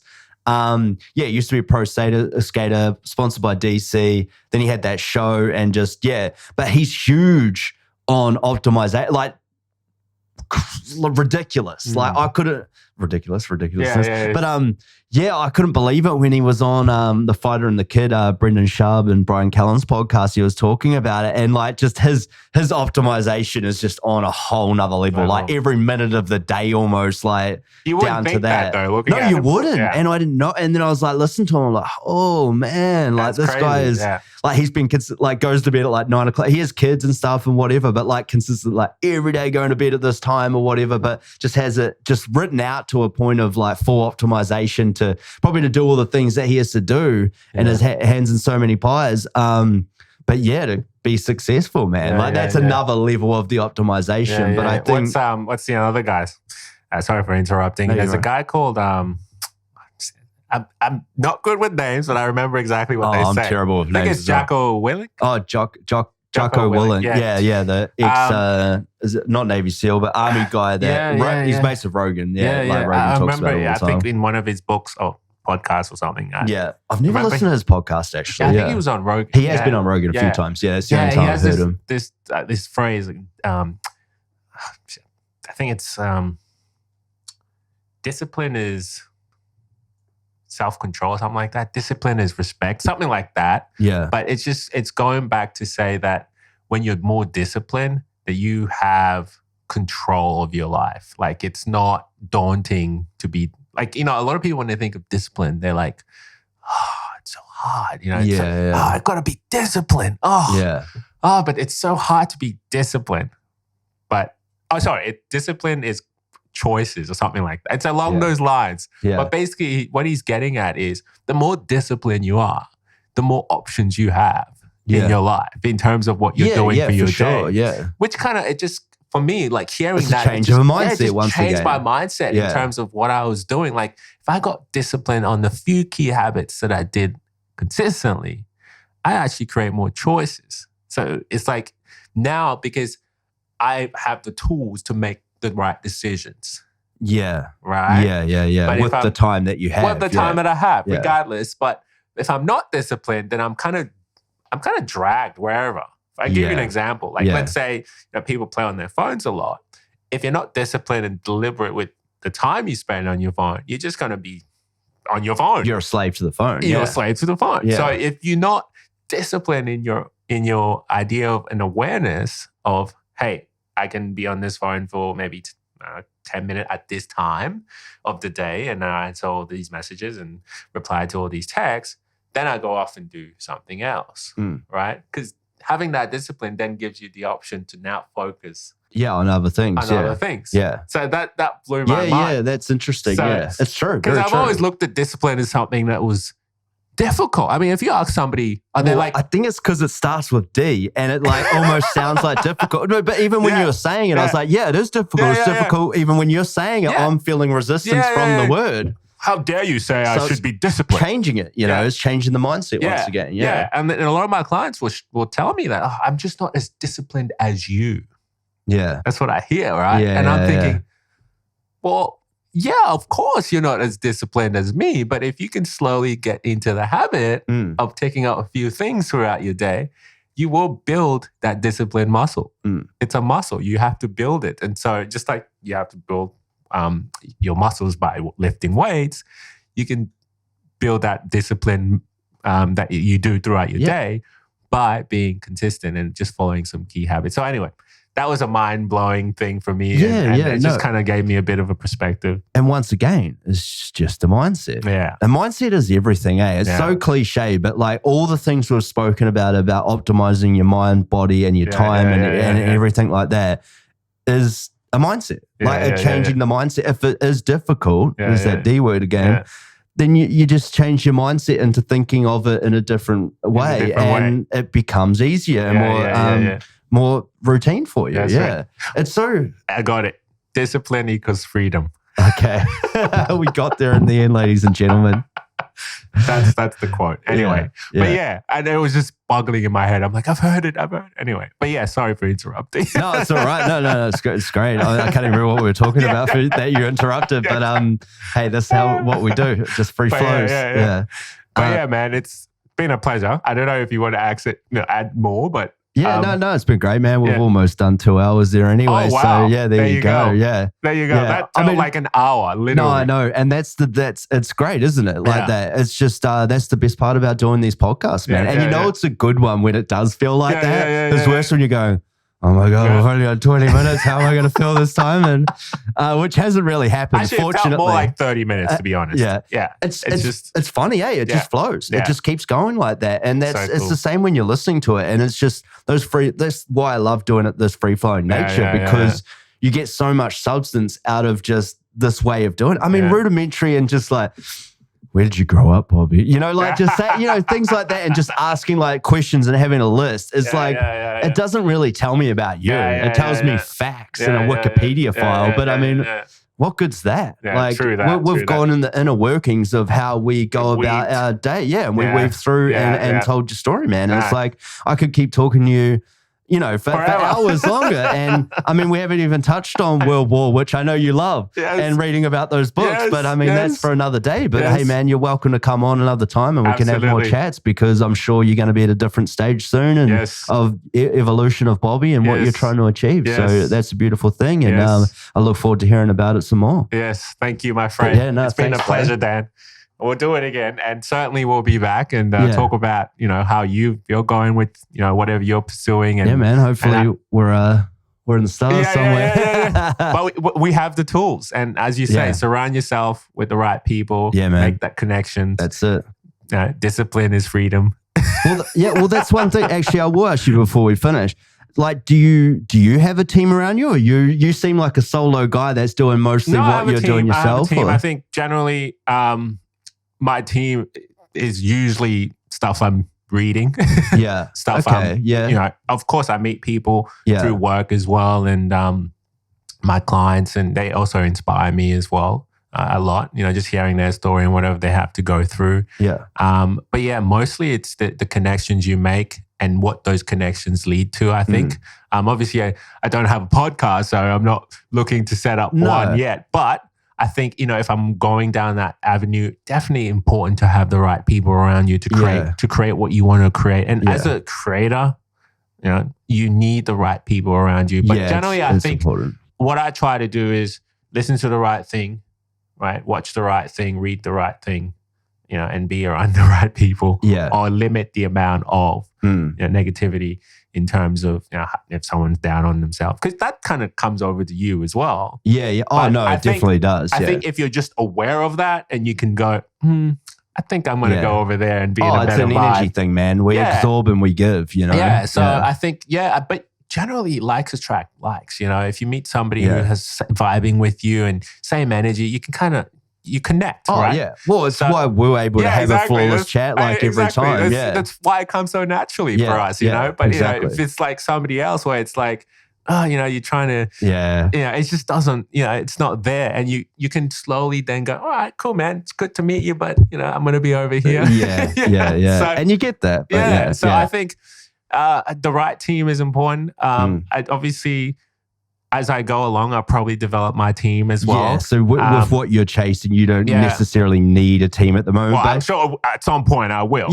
But yeah, that's interesting what you did say though. Like you considered like the books you read and where you're getting information from part of your team. Yeah, of course. Yeah. No, that's an interesting mindset and way of looking at it. Influencing your thoughts and what you see and how you behave. So obviously, if it's the right thoughts and information for you at that time or where you're heading, well, obviously with the Will Smith book's been quite inspirational for what you're doing right now. And you can kind of relate. Yeah. And so, whatever it is, that's enough to get you to the next level of where you need to be. Yeah. And, ideas are worth, nothing unless it's applied or taken actions on. Information and stuff in general, yeah. So I think, so I definitely, whatever I read, watch, I think that's definitely influencing what you do and how you behave and what you see fit. Yeah, that's it, man. Anyway, that's good. I appreciate your time, brother. Look forward to what you're going to create in the future, what you're striving and I'm towards. sure we'll be on set again sometime soon. Let's hope. And we'll